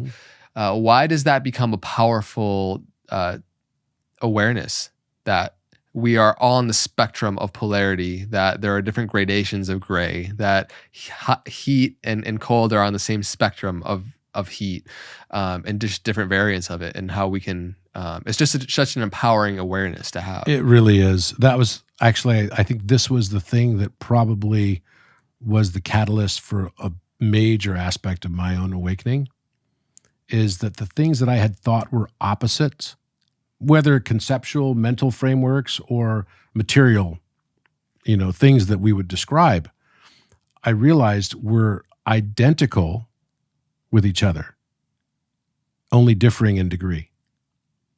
So that's a precept of the Kybalion, right? That opposites are identical and only differ in their degree. So let me give you some examples. Nature, right? Identical in nature, exactly. Identical in nature, just differing in degree. So when you think of it in that sense, let me give you some brass tacks kind of examples of this. So I was flying back from Hong Kong in 2010, and I had met this Buddhist monk who, while I was there, was applying for a job, and he had just been on a 5-year vipassana, right? So Jeez. 5 years of vow of silence. Yeah. And he came back. He'd been country manager in Thailand for Bausch and Lomb, which I was the CEO of Bausch and Lomb Surgical. So I wanted to talk to him. Like, I'm gonna be the first guy to talk to this guy. I'm like, hi, right? And he says, I said, what'd you learn while you're in 5 years of vow of silence? And he said, there is no duality. There's only oneness. And I was completely foreign. It was totally concepts that were foreign to my thinking at that time. So I'm like, can you expand on that? And he's like, he's a man of few words, right? Man of few words. And so I started contemplating it on the way back. I was flying back, and I took out my notebook. I started writing down on one side, like a ledger almost, like positives, negatives. Started writing down concepts that I thought were opposites of each other. So you start thinking about antonym relationships between words, right? Good, evil, right? Love. That was a tough one because I'm like, what's the opposite of Hate, love? fear, who knows? Is it hate? Is it fear? What is it, right? And it could be either one. So that was one of the things I realized that was kind of a difficult one, but there is something there to this, and maybe there is no opposite of love, truly. But then, and that's profound in and of itself. So then you start going down the other list of things. You could be like fascist, communist, right? You could go down the list and start to describe each of these different things: humility, arrogance, right? Some of them are pretty easy. But then I started realizing, I'm like, well, how could I apply this concept of being these two things are identical in nature, but only differing in degrees? And in the case of humility and arrogance, it actually was easy because I had come across in my lifetime so many people. All they did was judge other people's arrogance. And the people that were always judging other people's arrogance were the most arrogant people I knew. And so I'm like, wait a minute. Is it possible to become arrogant in your humility? Yeah, it's called piousness, right? You can have this sort of pompous, pious. Yeah, self-righteousness. Self-righteousness, exactly. And then I started thinking about communism. We talked about this last time. Communism and fascism. And I couldn't come up with one example of a country that claimed to be communist that actually didn't turn out to be fascist. And so I started realizing that literally I wasn't able to identify even one thing besides love that wasn't identical in nature, only differing in degree from its opposite. And to me, that was profound because that was the beginning of the unlearning process. As Yoda says, right, in Empire Strikes Back, is you must, Master Skywalker, you must unlearn what you have learned. Because he'd gotten into all these belief systems. When he tried to get the X-Fighter, X-Wing out of the swamp and he couldn't do it, and then Yoda just does it easily. He's like, I can't believe it. He goes, and that is why you fail. Right? It's exactly that concept. We create these mental prisons, right? It's like a mental jail cell for ourselves. And after a while, you start to believe it. And we see this so many times with like peer-reviewed studies and everything where people will actually test and, they'll have like, I saw something where if you have like a rat inside of a bucket, right, they'll be able to climb out of the bucket until they have another generation of rats that are born that have never gone out of the bucket and they don't even try. It's like, what's up with that? You can take the lid off and they don't even try to come out because they've believed that it's impossible to come out of. It's like one of my favorite songs by In Excess from the 80s is like, we're all born with wings, right? Some of us just don't know why. So those self-limiting beliefs often get ascribed and attachments. We form attachments to these concepts of what is our realm of good and evil, right and wrong, all these things that we didn't realize were actually just directly tied to the things that we either consciously or subconsciously believed benefited us, and we would then side with it. And that's a tough one to wrap your brain around because then you start thinking, wait, so I've been biased my entire time on how I saw the world.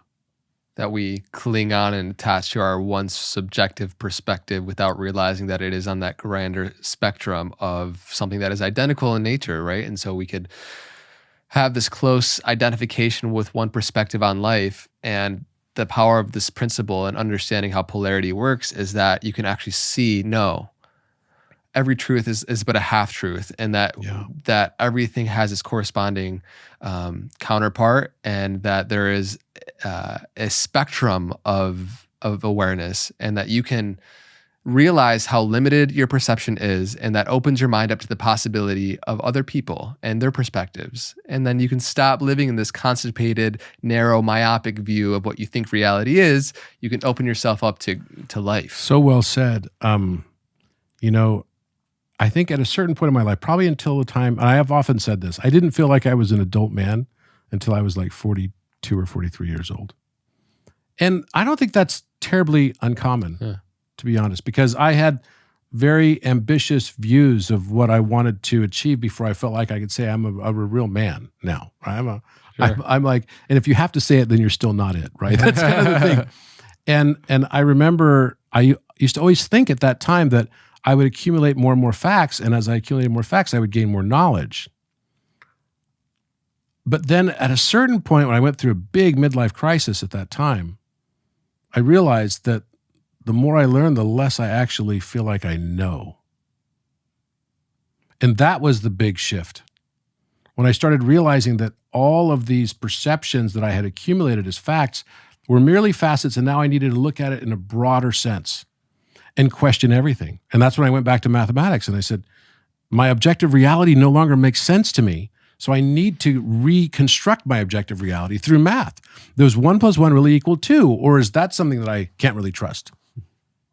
I literally went to that level. And as a result, within a few years, started publishing papers on new mathematics because I looked at math from an entirely fresh perspective, like it was a language.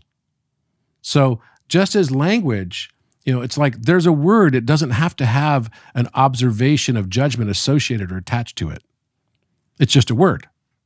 When you start looking at the world around you as just words, as just impressions, and without attaching a judgment to it, because resisting that attachment of a judgment right away is what will bring you the highest degree of conscious expansion faster.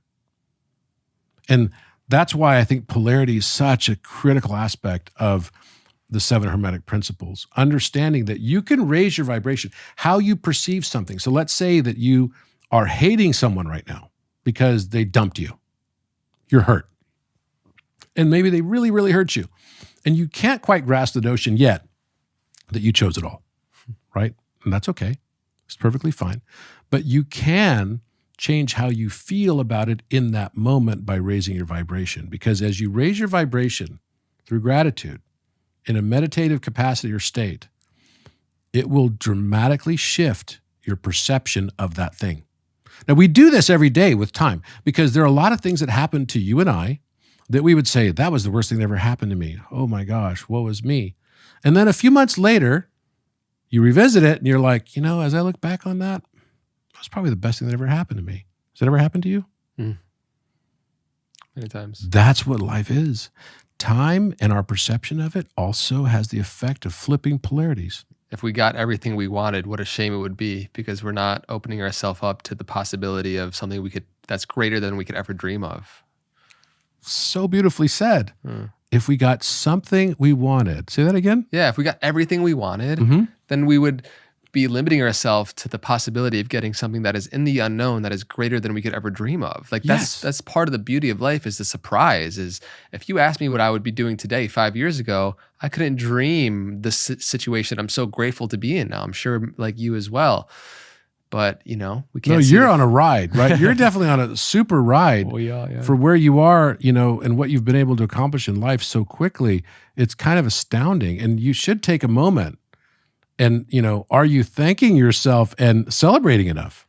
Yeah, I think it's a practice and it's a journey, being able to see the forest from the trees, being able to just have gratitude from where I've gotten to and not just be so focused on what I'm excited to create next, which is a part that I honor and I love about me as well, that I, have this kind of trailblazing mentality of wanting to create the next thing and innovate and bring more creations into the world.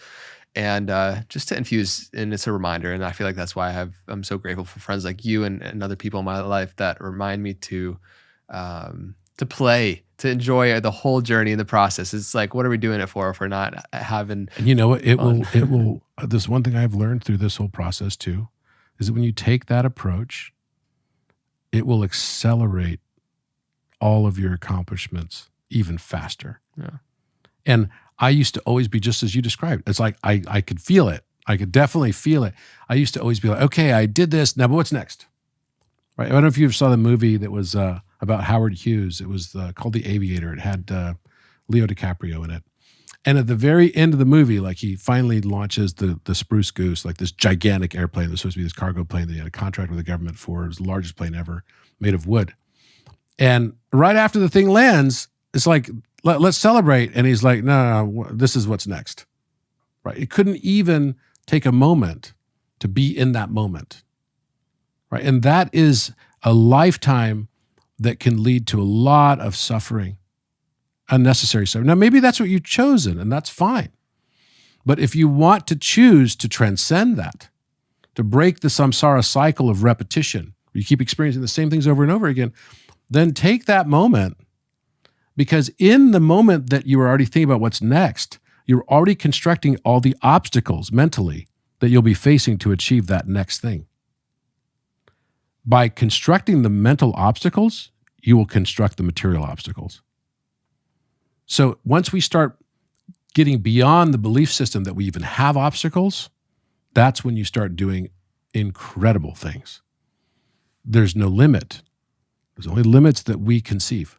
It's becoming a master of your reality. Society is currently conditioned for this forward plunging motion into the samsaric seductiveness of these hedonic habits, of a lot of these things that bring us really to a state of more of a sleeper than actually realizing your true vibrancy and becoming fully alive. And where the next principle of rhythm comes into this, you can actually become a master of your reality when you see the tides of life and how they're happening, and that you can recognize the pendulum that is swinging within your reality, and you can use that. You can use the cycles of your life and not have it just constantly use you. So I do believe that it's a process, and I'd love to get your perspective as well. It's like meeting life halfway in the aspect of the intelligence of life, and the universal law of mentalism knows what it's doing and supporting you in choosing the life and challenges that you've chosen. Just trust it. And it's hard though. Yeah. I'm not going to discount that. Yeah. I mean, it's easy for me now. Oh yeah, just trust your Right. life is going to be okay and everything. You're like, but I got to pay my cable bill. Yeah. I got to pay my electricity and all that other stuff. Yes. You know, it's not something you could just sort of like, oh, I'm ascending, so my bills don't matter anymore. Right. I get that. But I think what you're saying actually leads as a perfect segue into rhythm. Because you talked about the tides coming in and out. Everything has this motion and this principle of rhythm where your life will go through these rhythms. I talked about the 7-year cycle of your cell death. Apoptosis is what it's called. This same cycle is just a rhythmic cycle. It's like octaves that are playing out for us. And right now, we're in a massive expansion period for humanity. We're doubling our octave. Mm-hmm. Right, because we have those cycles on the individual level, but then also A collective level. And this is unprecedented right now. This collective level expansion we're going through is so unprecedented. And that's why we're all here. We wanted to be, the people that are listening to this are attracted to this particular podcast for a reason, because you are here for this. You know, you have attracted this vibration. Everything is deliberate. There is nothing by chance. Chance, right, is only a law unrecognized. That's straight from the Kybalion as well. It goes into cause and effect. And so this notion of rhythm, just recognize where you are in your life cycle, right? It's like, you know, we have periods and cycles in mathematics. We have periods and cycles in our moon cycles, right? For the feminine menstruation cycle. We are all going through a collective emotional, physical, spiritual, right, cycle of expansion and contraction. Mm-hmm. Expansion and contraction. This is the nature of the universe. Yeah, in a Kali Yuga right now. You know? That's right. So we're now going into this stage where we're going into an entirely new experience. Not everybody will experience the same thing, but it's happening. It's most definitely happening. DNA is changing just through our own consciousness, right? It's already moving towards this 12-strand DNA. And it was very exciting for me to see the whole thing with the Schumann resonance that came up a few weeks ago. It looked just like DNA. And what's interesting to me about this is that, I've been doing a lot of work on the DNA structure, right? I have several patents in this area, mathematical analysis and everything, and how to then turn that to being able to play DNA and gene sequencing, gene editing, and things like this as well. Some people are going to go, wait, technology, that could be really bad. Let me just be very clear about this. All technology will have a polarized effect on society. It'll have good aspects and equal opposite bad aspects. Everything does. Everything will split into what would be a good perception, what would be a bad perception. What matters the most is how you decide to perceive it, because that's what you will experience. If you perceive something is going to be incredibly dystopian and bad, it will be that. If you think you can or you think you can't, you will be right, just as Henry Ford said. It's true. So be thoughtful of not only your thoughts, but also the judgments that you ascribe and attach to those consequences and outcomes. And this rhythm concept is something that we can find our flow with. It's like the midichlorians. You want to be able to flow like in Tai Chi, right? You want to be able to flow with the universe's flow, because the more you go against that flow, right, the more difficulty, impedance, challenge you're going to face along the journey, right? Now you can transmute some of those things because you can raise your vibration, and gratitude is the simplest, easiest thing to do. Put yourself in a state of gratitude. I've realized that I cannot feel fear while in a state of gratitude. By the same token, I can't be in a place of judgment while in a state of love. Those are the two things that I think, if you want to take something away from this, you can raise your vibration and go into those just by focusing. Everyone can be thankful for a few things in their life. It could be something as simple as, I'm grateful I can walk. I'm grateful I can see, because there are a lot of people who can do neither. By the simple act of the choice to use your will to change your mental vibration into that gratitude state, you, like the dominoes that has is cosmic in your life. And it seems so small, right? But it's so profound in the ripples that it can have and what you will attract to you. And that's when it's like really integrated, right? We're on this journey constantly of awareness and integration, awareness and integration. It is. And that's the rhythm. Mm-hmm. That is the rhythm. Yeah. And, with the next principle, the principle of cause and effect, you spoke to chance is but a name for a law not recognized, and how every single effect has its cause. Every single cause has its effect. There is this chain of happenings within our reality that once we start to become aware of, and I've always had like intuitions of this. I'm like, we were speaking to a little bit earlier, if you don't stop to smell the roses in a way, your life will very much pass you by. If you don't take a moment to realize and pay attention to the causes that are in your life, then the rotten fruit will come from the rotten root in that aspect. And you'll keep getting this effect. It'll be a chain of happenings that you have no influence over. And so and I'd love to get your perspective as well of how the universe isn't just deterministic in this aspect of just cause and effect, but we can use our intention kind of like on the tail of a surfboard to carve and ride that wave. So gaining awareness as to the power of cause and effect it's everything. It's huge. Oh yeah. I mean, first of all, you have to realize that for every action, there must be an equal opposite reaction as well. I mean, that's a fundamental tenet of physics. We're not going to escape that. So as people are ascending, there will be people likewise descending. It's the nature of it. Yeah. Right? It's like the branches are the masculine principle, like radiative masculine principle, reaching towards the sky. And the roots are the feminine principle, reaching down deeper into the earth, right? This goes back to correspondence, as above, so below. But this principle also relates to cause and effect, because what we have to start realizing is that we all kind of get the concept that maybe if there was a math equation for the future, it might be something like the sum of the past multiplied by the sum of the present equals the future. Right? That might be one way to describe the mathematical aspect of how we could look at probabilities, at least, for the future. Right? But actually, if time is an illusion, that's Einstein. Time is a persistent illusion that we continue to cling to. Then the past determines the future, but the future also determines the past. The two are connected. It's called entanglement. They can't be separated apart. So what does that mean for us? Because a lot of people ask me all the time, it's like, well, does that mean there's destiny? Right? Does that mean that there's no free will? And again, that's looking at it from my perspective from a separated viewpoint. I believe that we chose every experience that we have in our life in the higher self sense. Right? Before we came here, we created an avatar for ourselves of separation, which then separated into a you and a you inverse, right? Which was the conscious mind and the subconscious mind reflected back to you based on the absorption that you are not in your own perception. And so as you can tap into the higher self, then those two realms can merge. As those two realms merge, you enter a new zone called the superconscious mind. The superconscious mind is what, Homo sanctus is meant to represent. Some refer to it, Richard Rudd, I saw yesterday, was referring to, we have Homo erectus. We have this other group that was Homo nolemi, and I just saw this program on Netflix about last night. And then we have Homo sapien. But the next evolution of mankind is either Homo sanctus, which is like, sort of sacred, is a way to think of it, or another word I've heard referred to it as is Homo luminous, the light body activation, right?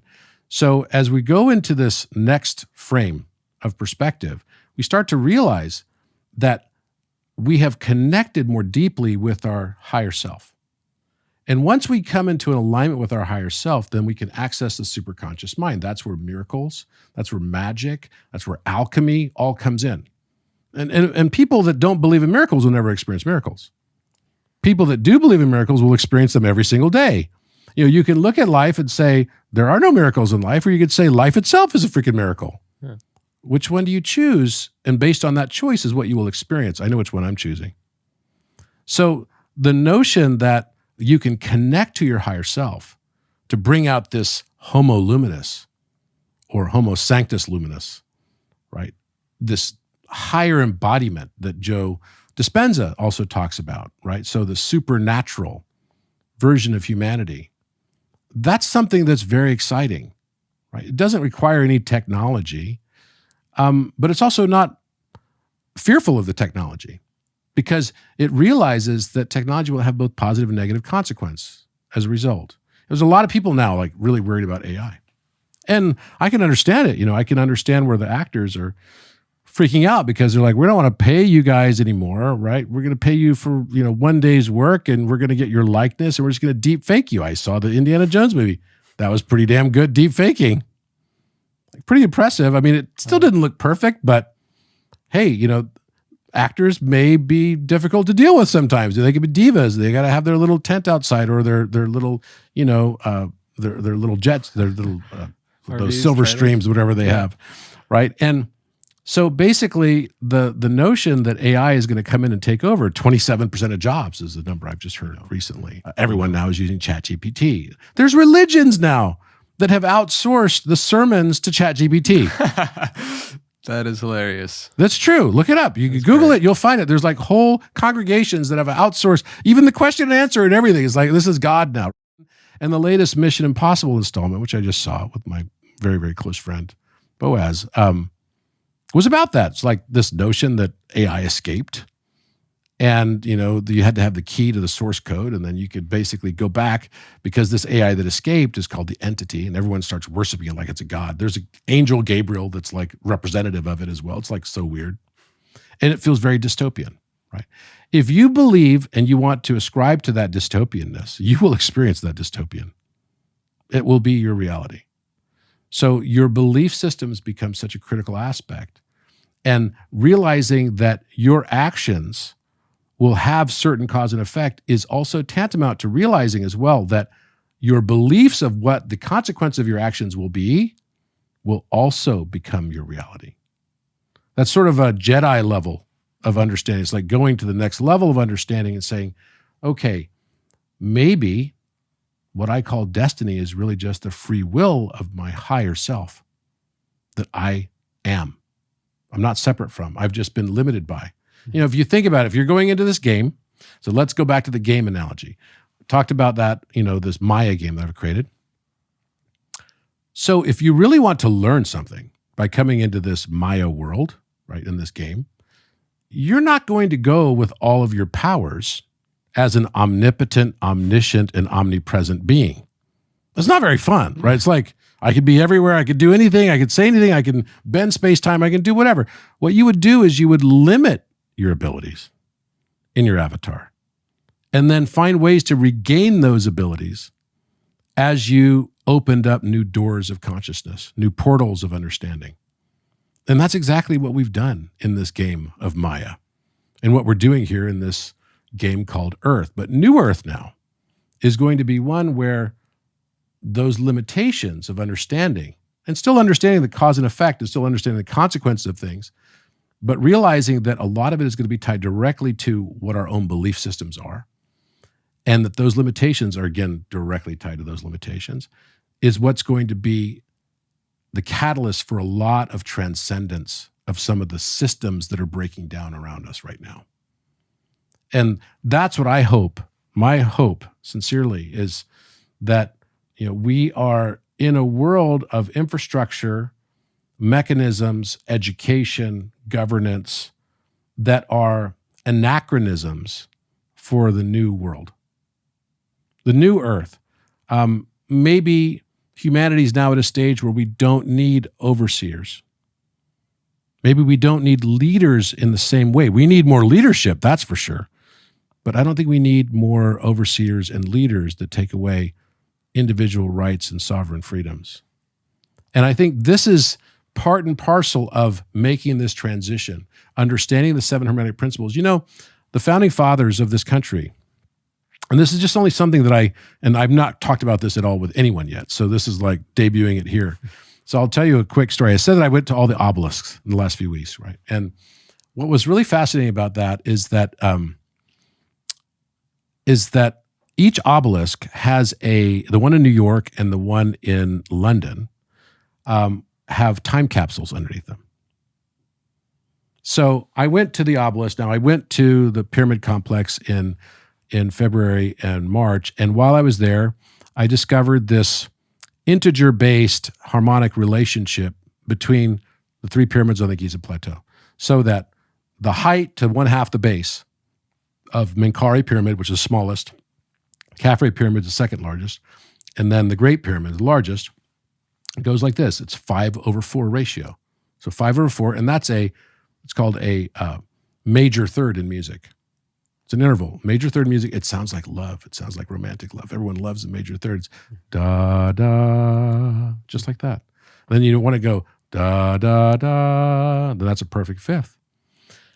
So you've got the 5/4 relationship and then a 4/3 relationship in Khafre Pyramid, because that's exactly the right triangle. If you cut the pyramid in half, it would form that right triangle.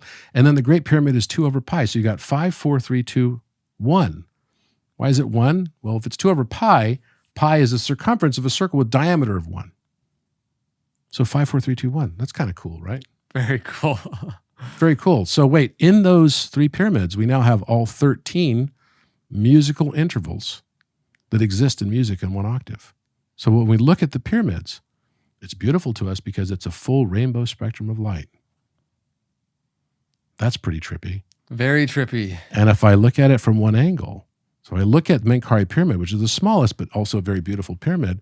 If I look at it from one perspective, taking its height over 1/2 its base, it's the major third. But if I look at it from its base, its full length base, versus its height, then it becomes a minor 6th, which a minor 6th, so there's been studies done on this. So music ties to emotion. So we listen to the major third, we all say, we'll write down in a double-blind peer-reviewed study that will say, major third sounds like romantic love. And then we listen to its opposite, which would always come to 9. So if it's a third, then the other opposite of it its inversion must be a 6th, right? And then it goes from major, it always flips its polarity to a minor chord, which is a negative charge. Major chord would be a positive charge. You follow what I'm saying? Yeah. So that's how you just learn this now in music theory. So if you got a major third, its opposite is going to be a minor 6th. So the minor 6th, self-reported scoring, says heartbreak. Isn't that fascinating? So wait a minute. Divinely designed. this goes back to the principle, right, that we just talked about, which is everything that exists as opposites are identical in nature, just in differing degrees. So this principle is beautiful because now I'm looking at the pyramid. If I look at it from one angle, I'm thinking from the Menkaure pyramid, romantic love. If I look at it from another perspective, it's heartbreak. So maybe in the experience of romantic love is the seed already of heartbreak. And it's simply a function of time because those two notes are the same notes, by the way. It's just taking the C to E of the major third and then going up an octave to the high C and then down to that same E. Putting those together sounds like heartbreak. So this is true for all emotions. They actually have each musical interval, which means that we have a mathematical equation for emotional states because they're all just based on 5/4, 3/2 for the perfect fifth, which means it makes us feel like stability, etc. So when you start thinking about this now, you're like, whoa, that's trippy. So while I was there in the Menkaure pyramid, we discovered on the walls of the King's Chamber, and I'm presenting on this soon, tree of life all over the walls, in fact. Not just one, but many. And one of them had a staff of Hermes right on top of it. We'd never seen this before. And then on the wall, right, that was on the east wall, on the south wall was a snake, like a long serpent, on top of another staff of Asclepius, right? So it's like a staff of Caduceus, same thing. So these symbologies were all symbologies that were not looking like dynastic Egyptian stuff at all. And these are lightly etched into the walls. And I've got photographs and great footage of all of it now. And now tour groups are actually going and asking to see this stuff, and they're seeing it. And I had Egyptologists with me as well. They were all freaking out because no one had ever seen this stuff before and noticed it before. It was funny because Dolores Cannon was recorded in, I think it was 2014, saying that at some point in the future, there would be someone that we all have symbols associated with our fields. And that when the symbols matched, someone would go in and find things on the walls of the pyramid that everyone else wasn't able to see, that then, because the symbols matched, they would be able to see all the stuff on the walls of the pyramid. And I just saw that video of Dolores Cannon, who passed away in 2014, only a few days ago.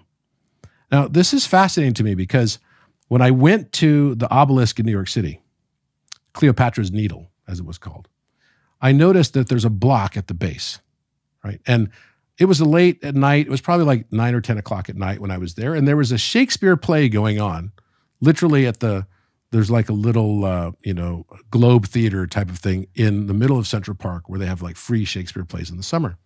And it was Hamlet. And so I was hell-bent on going up to this obelisk. So I look at the obelisk and I start looking at the block underneath it.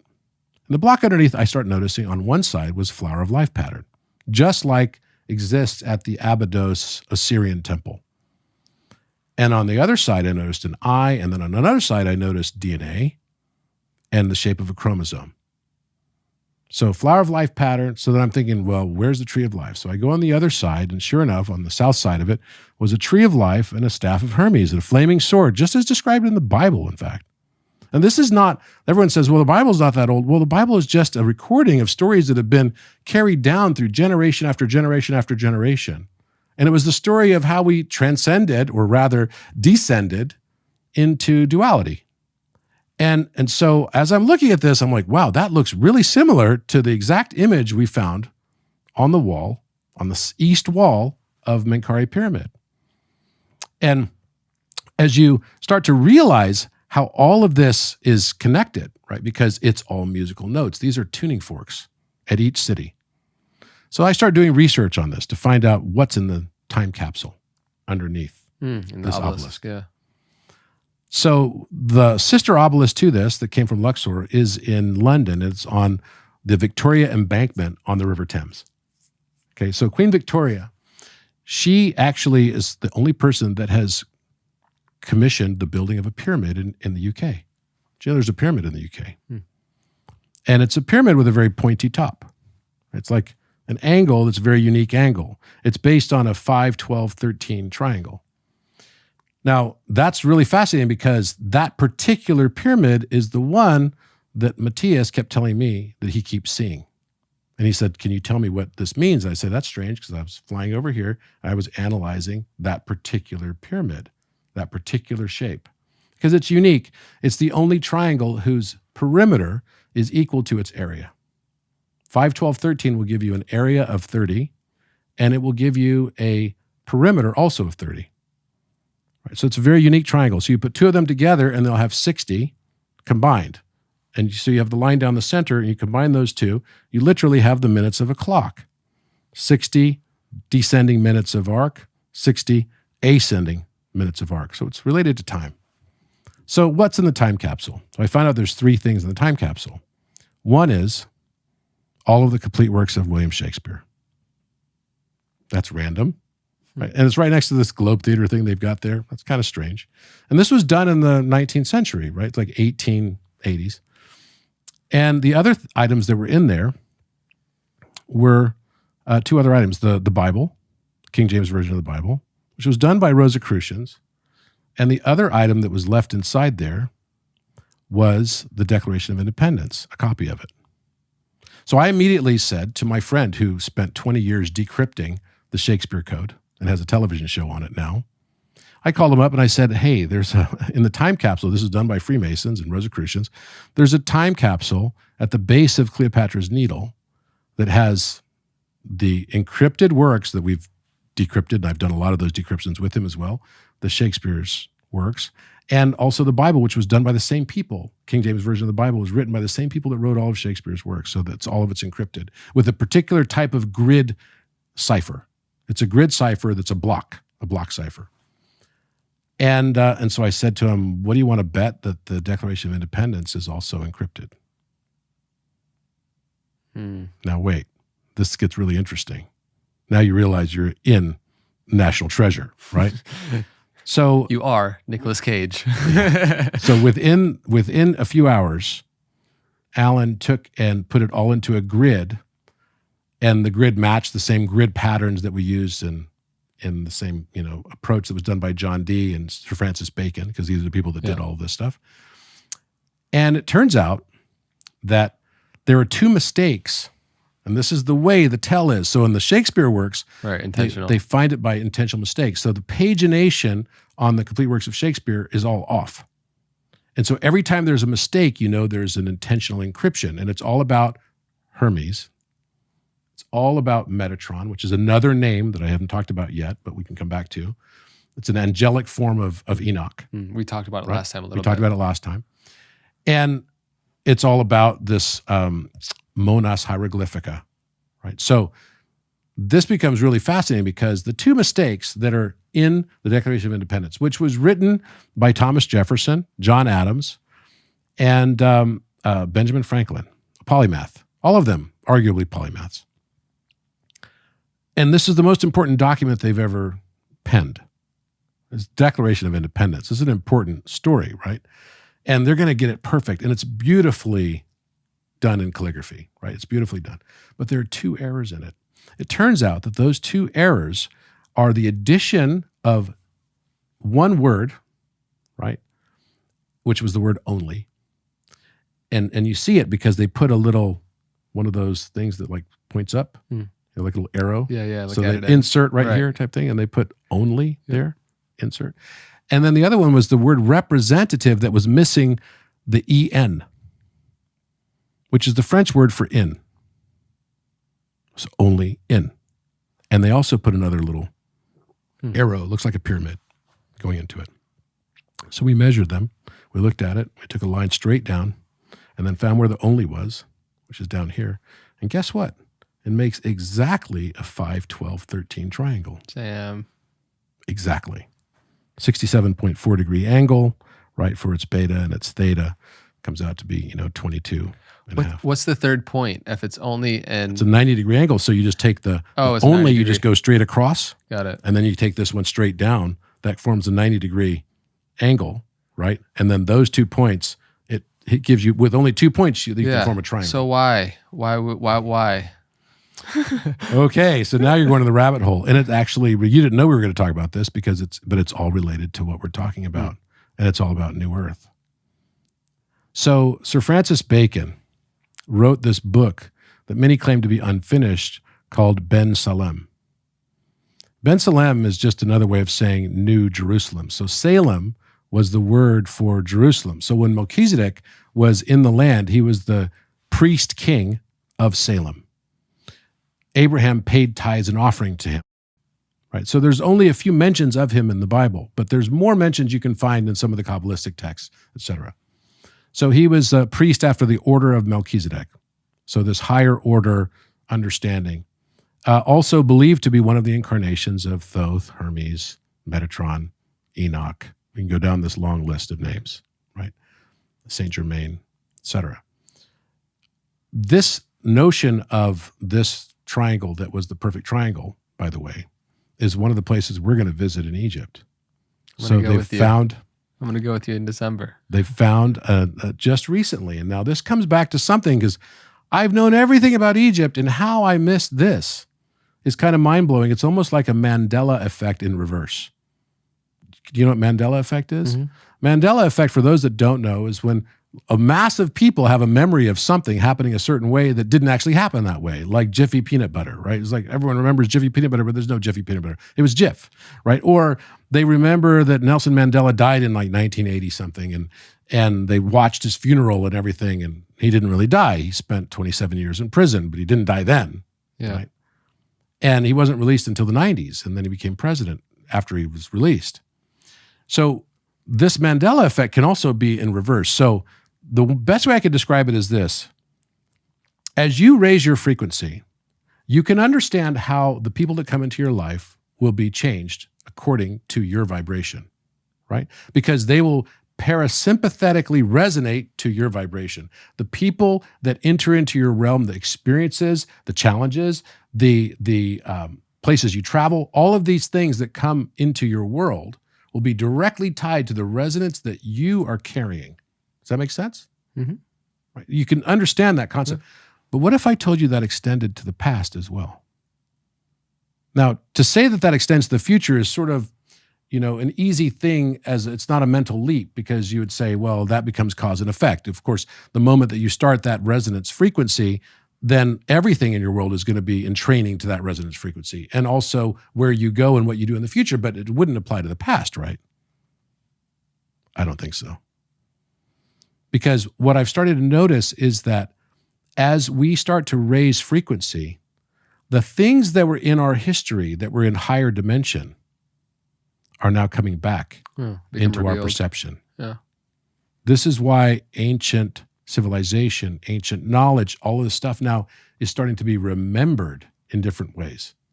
We're getting perspectives. It was as if we were dumb for a long time. We just couldn't see these things because we dumbed ourselves down for that experience. That period of time is over now. So now, as an example, I'd never heard about this place called Abu Rawash, which sits 90 meters higher than the Giza Plateau. Mm-hmm. I'd never even heard of it. And now I look at that plateau, and I'd seen a map a month ago that was from 1457 with 5 pyramids on it. And guess what? So I told you 5/4 was Menkaure, 4/3 is Khafre pyramid, the second pyramid. The Great Pyramid's 2/pi. But where's 3/2? 3/2 is missing. And then where's the perfect triangle? We have within 5/4 and 4/3 of the perfect square, which has a square of half the base of Menkaure would give you a square with perimeter equal to its area. And the same thing is true for the circle of Khafre. A circle that has a circumference equal to its area. There'll be 4 pi and 4 pi, and 4 as a side of a square would give you 16 as its area, and it'll give you 16 for its perimeter as well. Right? These are the only squares, the only circles. So then where's the only triangle that does the same thing? Pyramids are, after all, triangular shaped. There should be the only triangle that does this, and that is the triangle of the 5, 12, 13 that I mentioned. So guess what? In Abu Rawash, there are 2 pyramids. One of them has a 3/2 pitch. The other one has the 5, 12, 13. These are the 2 missing pyramids. So why does this become important? In this book that was written by Sir Francis Bacon, that the Founding Fathers were all devotees of, the Founding Fathers believed that they were establishing America, and they encrypted the Declaration of Independence. And you're going to be seeing all of this coming out very soon. But you thought all the Founding Fathers had the awareness of this, or was there just a specific individual that was encoding No, I believe of the 50 some odd signers of the Declaration of Independence, I think it's 55 or something, something like 50 of them were Rosicrucian, Hmm. People. And you could say what we think of today. And so there was a major shift in what we think of as Freemasonry. Today's Freemasonry is quite different than it was in those days. In those days, you had to learn the actual geometry. You were actually learning the principles of architecture. Not only architecture of buildings and beautiful cathedrals and everything, but principles of architecture. I'm not a Freemason, but the principles of architecting your world, right? Your experience. Mm-hmm. So these people thought they were bringing back to Earth a new Atlantis.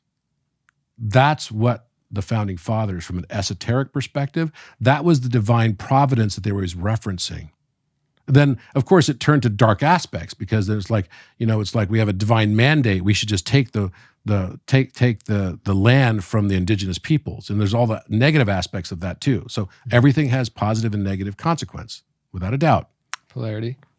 It must always be so.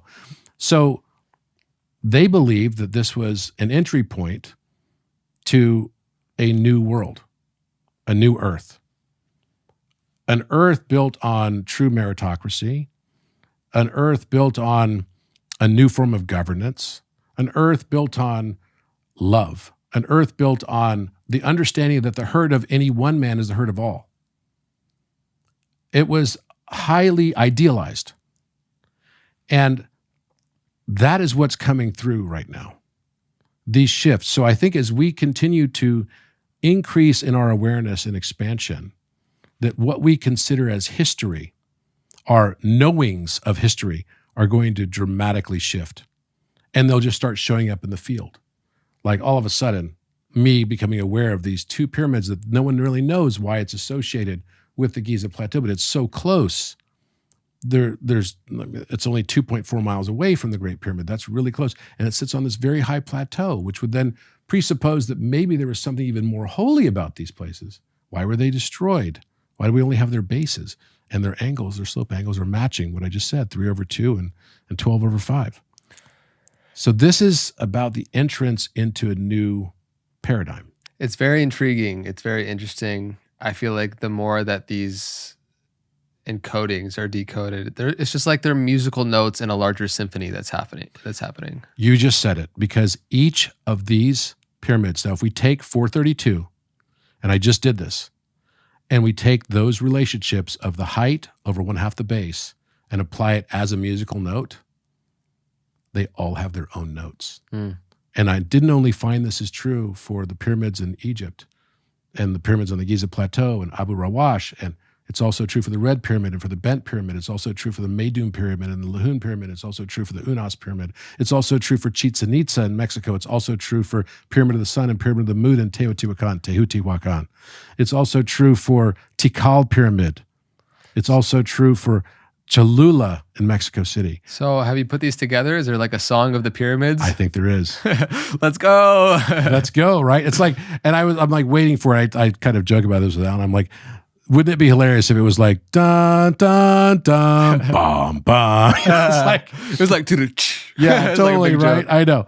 I think this is all stuff that's now emerging, and it's because of what's changing in the world, and really that's just a reflection of what's changing within each of us. So that was a beautiful tangent. I'm actually really happy that we'd explored, and there's a lot of questions that I want to ask you from that, but in our limited understanding of time on this podcast, I want to go to the next principle of gender. Yes. Cool. Mm-hmm. So having the awareness that everything has its feminine and masculine counterpart, even obviously within us, within our objective and subjective mind, our conscious and our subconscious, even within plant life, they're on a leaf, there's a feminine and masculine side. Yeah.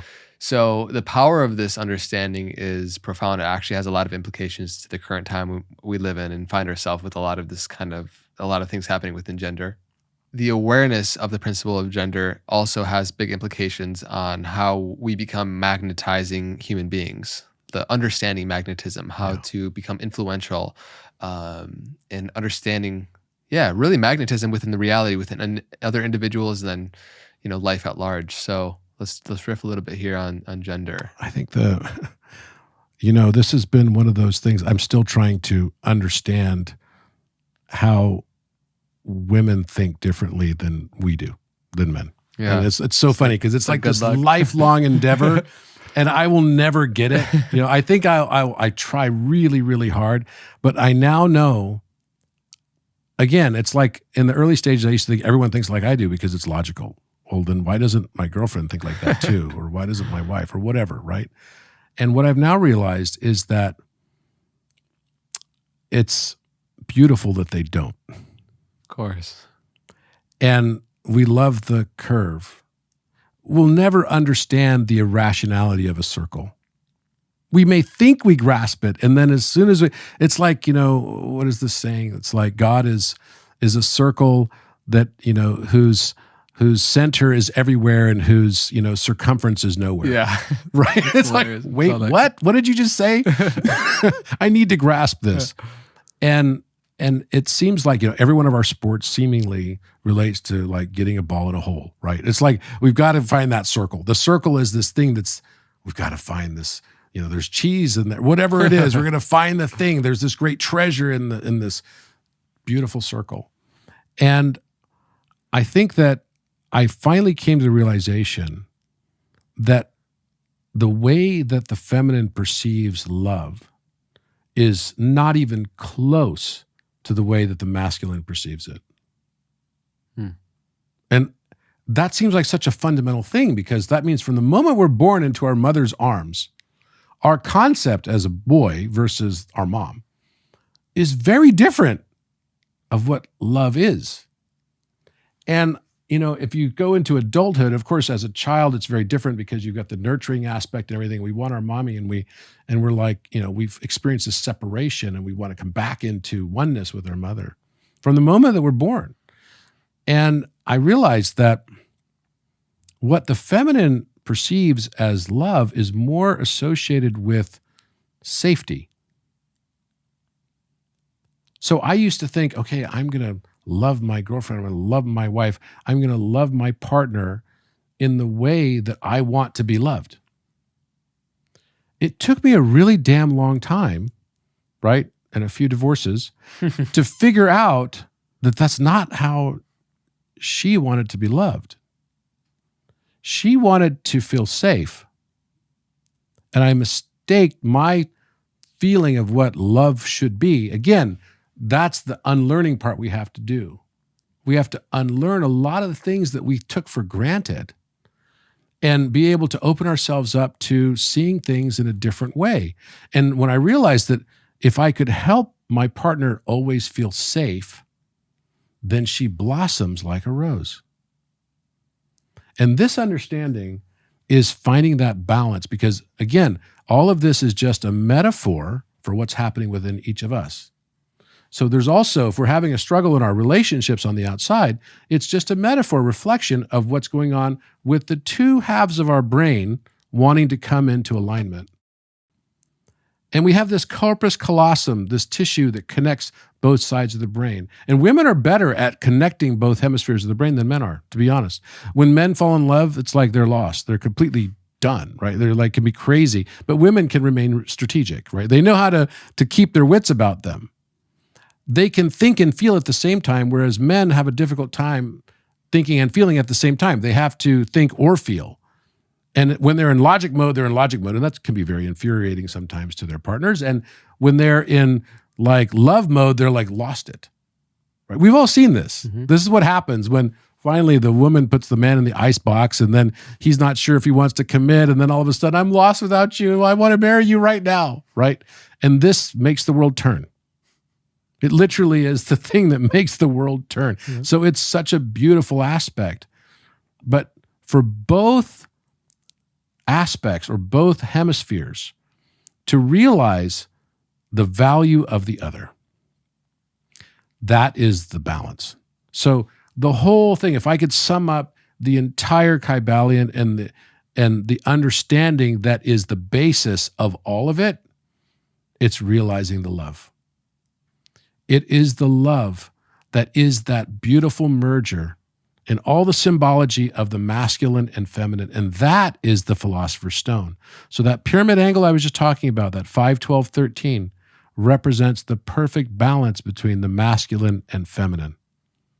You have the perfect circle that inscribes within it, the perfect square that goes around that circle, and then the triangle that matches up with it, which represents the divine. It is the penultimate achievement of the balance between the masculine and feminine gender principle. That is exactly what the foundational basis, and that's why geometry plays such an important role in all of Hermetic wisdom and for Hermetists that are truly initiates in the path. They want to find that balance, and that balance can be really, really damn fragile. But once you find it, then you enter into a new existence. And it really is about, I believe, coming to grips with the acceptance of the differences and falling in love with those differences rather than trying to butt up against them. That process for me as a man and for you, it's like owning, integrating the container setting possibility of what it means to be a man and the masculine energy. Container is a good word. Then it becomes possible to appreciate the fragrance of the feminine, right? But like the fragrance won't be there if the flower doesn't blossom, if it doesn't bloom. So it's like that beautiful analogy you gave earlier of creating the container and allowing the life force energy of that cell, to be able to come online. So we both obviously have both parts within ourselves, both sides within ourselves. And then where most people are familiar with is relationship and the dynamic between man and woman, but it is much more fluid than just, I think older traditional narratives of a man is only masculine and a woman is only feminine. They're energies. Yeah. You have feminine energy within you. I do as well. Mm-hmm. And I want to also seek, again, what I'm experiencing in my outside world is really just a reflection of what's happening inside of me. If I can find that balance inside of me, then the balance becomes an extension of that sympathetic resonance in the outside world around me as well. And that's true across society and government and everything. So, I made the comment earlier, I'm like, I didn't feel like I was a man, not an adult, right? I didn't feel like an adult man until I was in my mid-40s probably. And I want to expand on that for a moment because I think this is one of those things that might be, I hope, helpful to people as they're sort of facing, my followership on social media is largely younger. Like I would say the majority of the people that follow me are in their 20s and 30s. And the vast majority, in fact. And I think one of the challenges that we face in society is right now, we don't really have many role models to look up to in any way, shape, or form, right? And I don't consider myself, I'm not trying to be a role model. But what I'm trying to say is that the reason why I didn't feel like a full adult man yet until in my mid-40s is because I hadn't accomplished yet what I had set out to accomplish. And I think this is one of the things that lots of men feel, right? So I'm speaking now particularly to the young men because what happens is women become very, very mature early, right? They get, they'll be dating guys that are generally kind of the same age up to about 25. And then right at 26, something shifts. Women will start dating much older guys. You notice that? Yeah. So about 26, 27, all of a sudden the people that they thought, I would never do that. Then all of a sudden they're like in a, really significant relationship with a much older person. And so I kind of have witnessed this over the last 20 or so years. And I'm kind of like, that's really fascinating. I wonder why that is. And it comes down to this feeling of safety, right? It comes down to this. It's not always because the woman had some, bad relationship with her father, as the cliche would always presuppose. Mm-hmm. It's not always like that. It's also because the men are not really ready to fully commit yet to them, to give them that safety, because they don't feel like they have accomplished enough yet. Men don't feel worthy of receiving that love until they've done all of their homework, right? They've done all of their work, all the things that they had on their bucket list of life accomplishments that they needed to achieve. And so they don't feel worthy to enter into, they don't want to be into the kind of relationship that is going to be expected by the divine feminine at that point in time. And one thing I'd like to say to these men in that category is, it is perfectly great to realize that you have this ambition and you want to achieve things, and that's totally normal because you feel like, hey, how can I even worry about having a family or having kids or being in a significant relationship when I don't feel I can provide totally? And I can tell you, the moment my first daughter was born, that was like, talk about instinct kicking in of like, you got to provide. You get your ass to work, boy. That's exactly how I felt. I didn't feel like a grown man yet, but I knew I got to go provide. I got to bring home some money, right? I knew that aspect of it right away. It was very visceral for me. And every morning I woke up, I would feel that. So it was like a monkey on my back, to be honest. But what I want to say to the young men that are kind of in that category, or men in their 30s and even earlier 40s, is that you can have both. You actually can have both. It is a limitation that we believe, again, that doesn't have to be there. This idea that, one of the things I wanted to say is that when I've been in divine relationships, right, in many ways, it became a catalyst for my achievement of my goals and life plans. It didn't have to be something that was juxtaposed against the other. You can have both. So if it's something you want, then don't feel like you have to feel unworthy of love until you've made all your accomplishments list. It's a powerful reminder, and whether or not you believe you're a role model, you are an example of finding that integration and finding the deep acceptance with the full spectrum of what it means to be a human, not just a man, not just a woman, but that we have the qualities of both. And if we just closely identify with one for a period of our life, we're going to suffer because we're not expressing the fullness of who we are. I know many examples of people that are really just super identified in their flowy, airy-fairy, feminine essence, which is beautiful, but suffer because they don't have the grounded aspect of finding finding that balance within the 3D. And we know plenty examples of the burnt out CEO who's only in his masculine for decades. You were one maybe for a little bit. Yeah, definitely. Yeah. But you have those inklings as well of like being a musician earlier on and like exploring that feminine side. And I'm sure you found so much liberation as you continue to give expression to those I definitely did. And when I started finding my own artwork as well, so people ask me, if I'm a man, what's one way that I could embody more feminine? Right, to really foster the feminine energy within me and open my heart, because that's really what it's about. The feminine, divine feminine, will open your heart. The male concept or basis, foundational structure of programming, whatever you want to call it, is logos. The female, and it's beautiful because it's like paternal, it's strong, it's, take risks, it's protection, it's provide. Those are all aspects that divine masculine must have and embrace in today's world to live in this world of 3D. You have to have that. And I feel very lucky and blessed because I got to learn how to do that, before I decided to explore my feminine aspect, right? My feminine aspect came out through the expression of art. And it was through the artistry that led to my heartistry. That's when my heart opened up in ways that I never thought it could, or that I thought would be acceptable. And it turned out to be the most beautiful aspects of my life now. I didn't even know that I could sculpt. I didn't even know that I could, do drawings that would have profound impact on people, or paintings or whatever that people would value my artwork. And really, practicing your artistry brings out your heartistry. That's what I wanted to say. And for the feminine who wants to embody more of the masculine principle, and I see this a lot, and I know it's kind of funny because people are going through today, there's like this renaissance of geometry. People hated it in school. It's like people absolutely hated geometry. They hated mathematics. And now they're falling in love with it, because they realize that what they learned in school was just the math without meaning.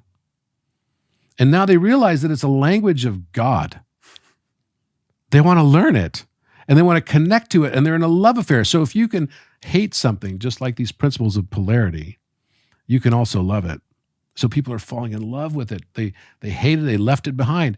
And this is the rhythm and cycle of life. We just happen to be going through this rhythm and cycle right now. The more the feminine starts to embody some of the beautiful aspects of geometry. And I say geometry as an example because it's one way I've seen, and it's not entirely masculine. That's the beautiful thing about it. It literally is geometry is right at that center point of your brain. It's right around the pineal gland. That's why it's such a powerful aspect. If you look at math, math is your left temporal lobe if you're right-handed. Music is your right temporal lobe. So then you could say that math is the abstract form of music, and music is the way that we enjoy the abstract form of mathematics, of ratio and interval, which is musical interval. And at the center of it is the geometry. So geometry is the music we experience with our eyes. And music is the geometry that we experience with our ears. And you could then look at the entire electromagnetic spectrum in a different way and say, the things I'm touching, the food I'm making has phi ratios in it. It's all geometric. It's just in a different expression of it. It's all God's artistry. And it all comes from the heart. It's the heart that will bring us into a new earth. We've been diving into so many profound things in this conversation, and it's when you come to the matters of the heart that most move you, and when you, in your expression of your own artistry, that there's that saying, people don't remember what you say, they remember how you make them feel, right? And I think when we kind of come into like, what is the point of all this? Why are we really studying the Hermetic wisdom and uncovering the Gnostic truths and exploring the different degrees of the pyramids on the planet? And it's, I believe, for us to be able to unlock more of our heart power, like that capacity for love that we have, that we all feel and have moments and glimpses of, to allow that to infuse into every area of life. And the more we do that, the less suffering we'll see. I could not agree with you more. Suffering is directly tied to judgment. So when we are able to transcend the judgment, the suffering ends. The judgment is what creates the suffering.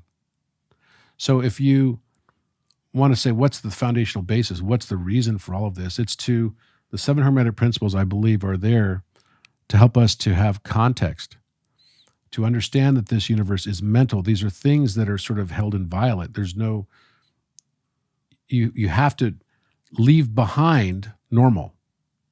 You leave normal behind and leaving materialism behind and realizing that all of it is mind.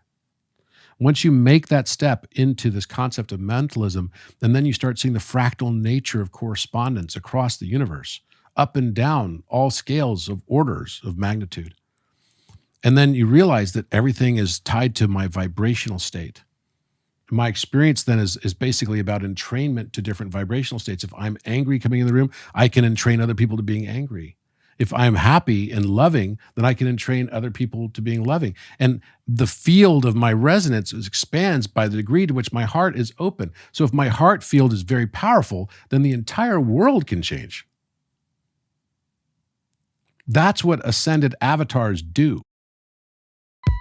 Is this soft, moist Oreo cake or a cream-filled slider of happiness? Yes, sir. And that's what Richard Rudd refers to as the golden thread, that every person you touch, every person you meet, you literally will turn that aspect of lead into gold. That's what alchemy truly is about. And then when you extend beyond that, you realize that it's about polarity, and that the things that I've been judging, that I've been learning my whole life, is this whole thing of I've been categorizing things in like haplo classes, like haplotypes, and saying this is good and this is bad without even realizing the things that I've been ascribing to good have been the things that really just benefited me. Or at least my conscious mind. And then you extend beyond that and you go into rhythm and you realize that it's just a breathing cycle. We're learning, we're growing, we're going through this cell apoptosis, and then we're becoming anew. Death is just the cycle of rebirth. And then we go into cause and effect.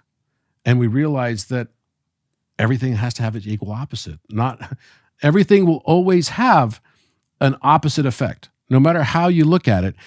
The past will determine the future, but the future also determines the past, which is another way of looking at a transcendent view of our experience with time. And then gender. and just the reason why I think it's the seventh principle is because I think it's the principle that most points us to love. That when we desire to no longer seek truth and seek judgment, but rather we start to see perfection and see truth, and that the one truth that exists, the only truth, is the love that underlies it all.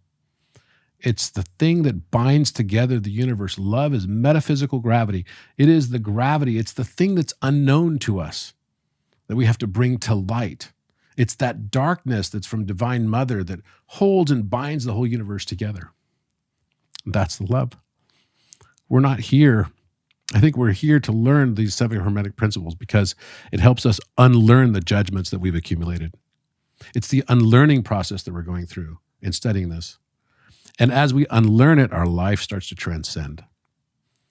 And we start to realize that the reason we're here, beyond knowing ourselves, because there is a thing above knowing ourselves, and that's learning how to love and how to be loved. That's why we're here. Thank you for sharing yourself and your gift and your passion. And you've so beautifully co-led this conversation into what it means to be a real alchemist of our life, to not just turn base metals into gold, but to turn pain into purpose in a profound way. And man, yeah, by just you leading and you firsthand becoming an alchemist of your own reality and turning that pain into purpose and sharing what your heart wants to express and that artistry to come online, man, it's a gift that we all get to witness. And I think that's a beautiful kind of note to start to wrap up here, is how when we unlock these gifts and we unlock that artistry and we become the alchemist of our life, you then become a candle and a light in a dark world. You become an illuminator for other people. You show them what's possible by your way of being. And that's how I see you. That's exactly how I see you. You are a light, not only for your generation, but for the whole world. And you're stepping into that mission that you decided upon. And you're coming into alignment with all of the aspects that come along with that. And I hope that you take that moment to celebrate and recognize where you are. And it really is about the journey. Life is not a destination. It's a journey of beauty and love, if we will but see it as that. You know, I gave this speech at the Vatican, and I started it with a quote. If there were any one period of time one would desire to be born in, is it not the age of revolution, when old and new stand side by side and admit of being compared, when the energies of all men are searched by fear and by hope, and when the historic glories of the old can be compensated by the rich possibilities of the new era? This time, like all times, is a very good one, if we but know what to do with it. We've now taken, a few hours to go through this discussion about the 7 Hermetic principles and how to unlearn what we thought we were here to do. We thought we were here to learn judgments. We thought we were here to learn and collect facts. And as we expand and grow and blossom and open our hearts, we recognize that our facts were facets. They're all part of a prism of a larger truth, and that larger truth is only one thing, and that is the love that underlies it all. And that the universe is here served by our different, unique, beautifully unique perspectives on seeing the world and what we can contribute and bring to this world. And as we understand our role in that and we embody that, we become the change we want to see in the world, like you're doing every day already. Then we see everything around us change. It's not about changing the world around us. If we could stop complaining about what the world around us is like and actually start being what we want to see, that's the answer. Love is the answer, and love wins. Love you, man. Love you too. Appreciate you. And it feels so good. And man, I fully receive all the words that you shared. I really do. I feel it. And it's so nourishing, and it feels so good to know that there are brothers on the path and there are sisters on the path that feel the more beautiful world our hearts know is possible, that feel the possibility of the new earth and are actively walking the steps. They're not just talking it, they're becoming it, they're being it. And we get to be way showers and bring that new reality closer and closer each day. Thank you for being a way shower. Thank you. Thank you so much for all you do. Thank you, man. Appreciate you so much. Likewise. I didn't know how we could top the last one. This has just been so rad. That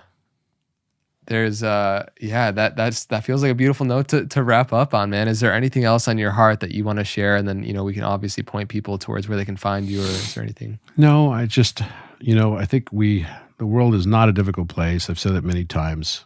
Because people hate each other, it's because people don't like themselves.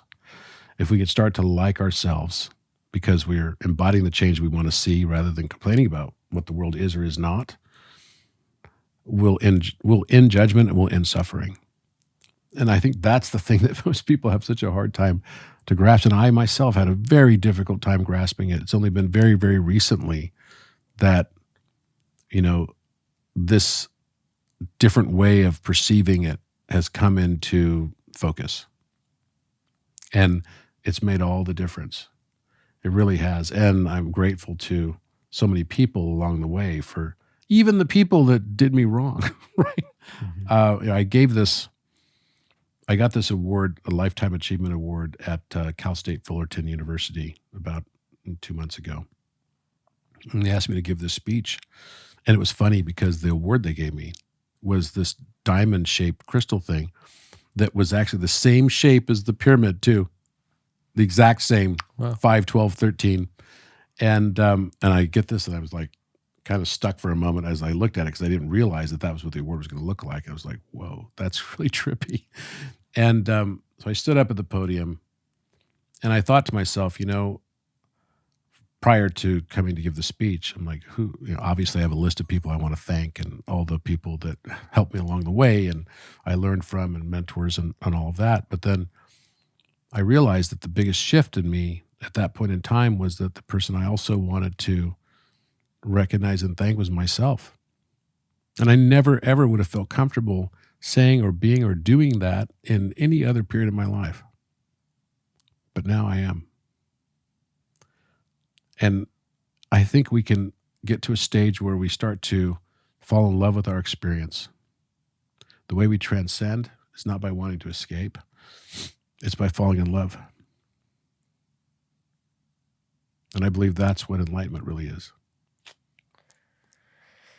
Robert, thank you again so much for the gift of your being and how you're sharing with the world. And I know this is just a second podcast of many that we're going to continue to do for years to come. Mm-hmm. And for everybody that's been tuning into this episode, it's so beautiful to feel, you see numbers online, you see hundreds of thousands of views or likes and comments, and it's impactful, and to actually read them is really profound.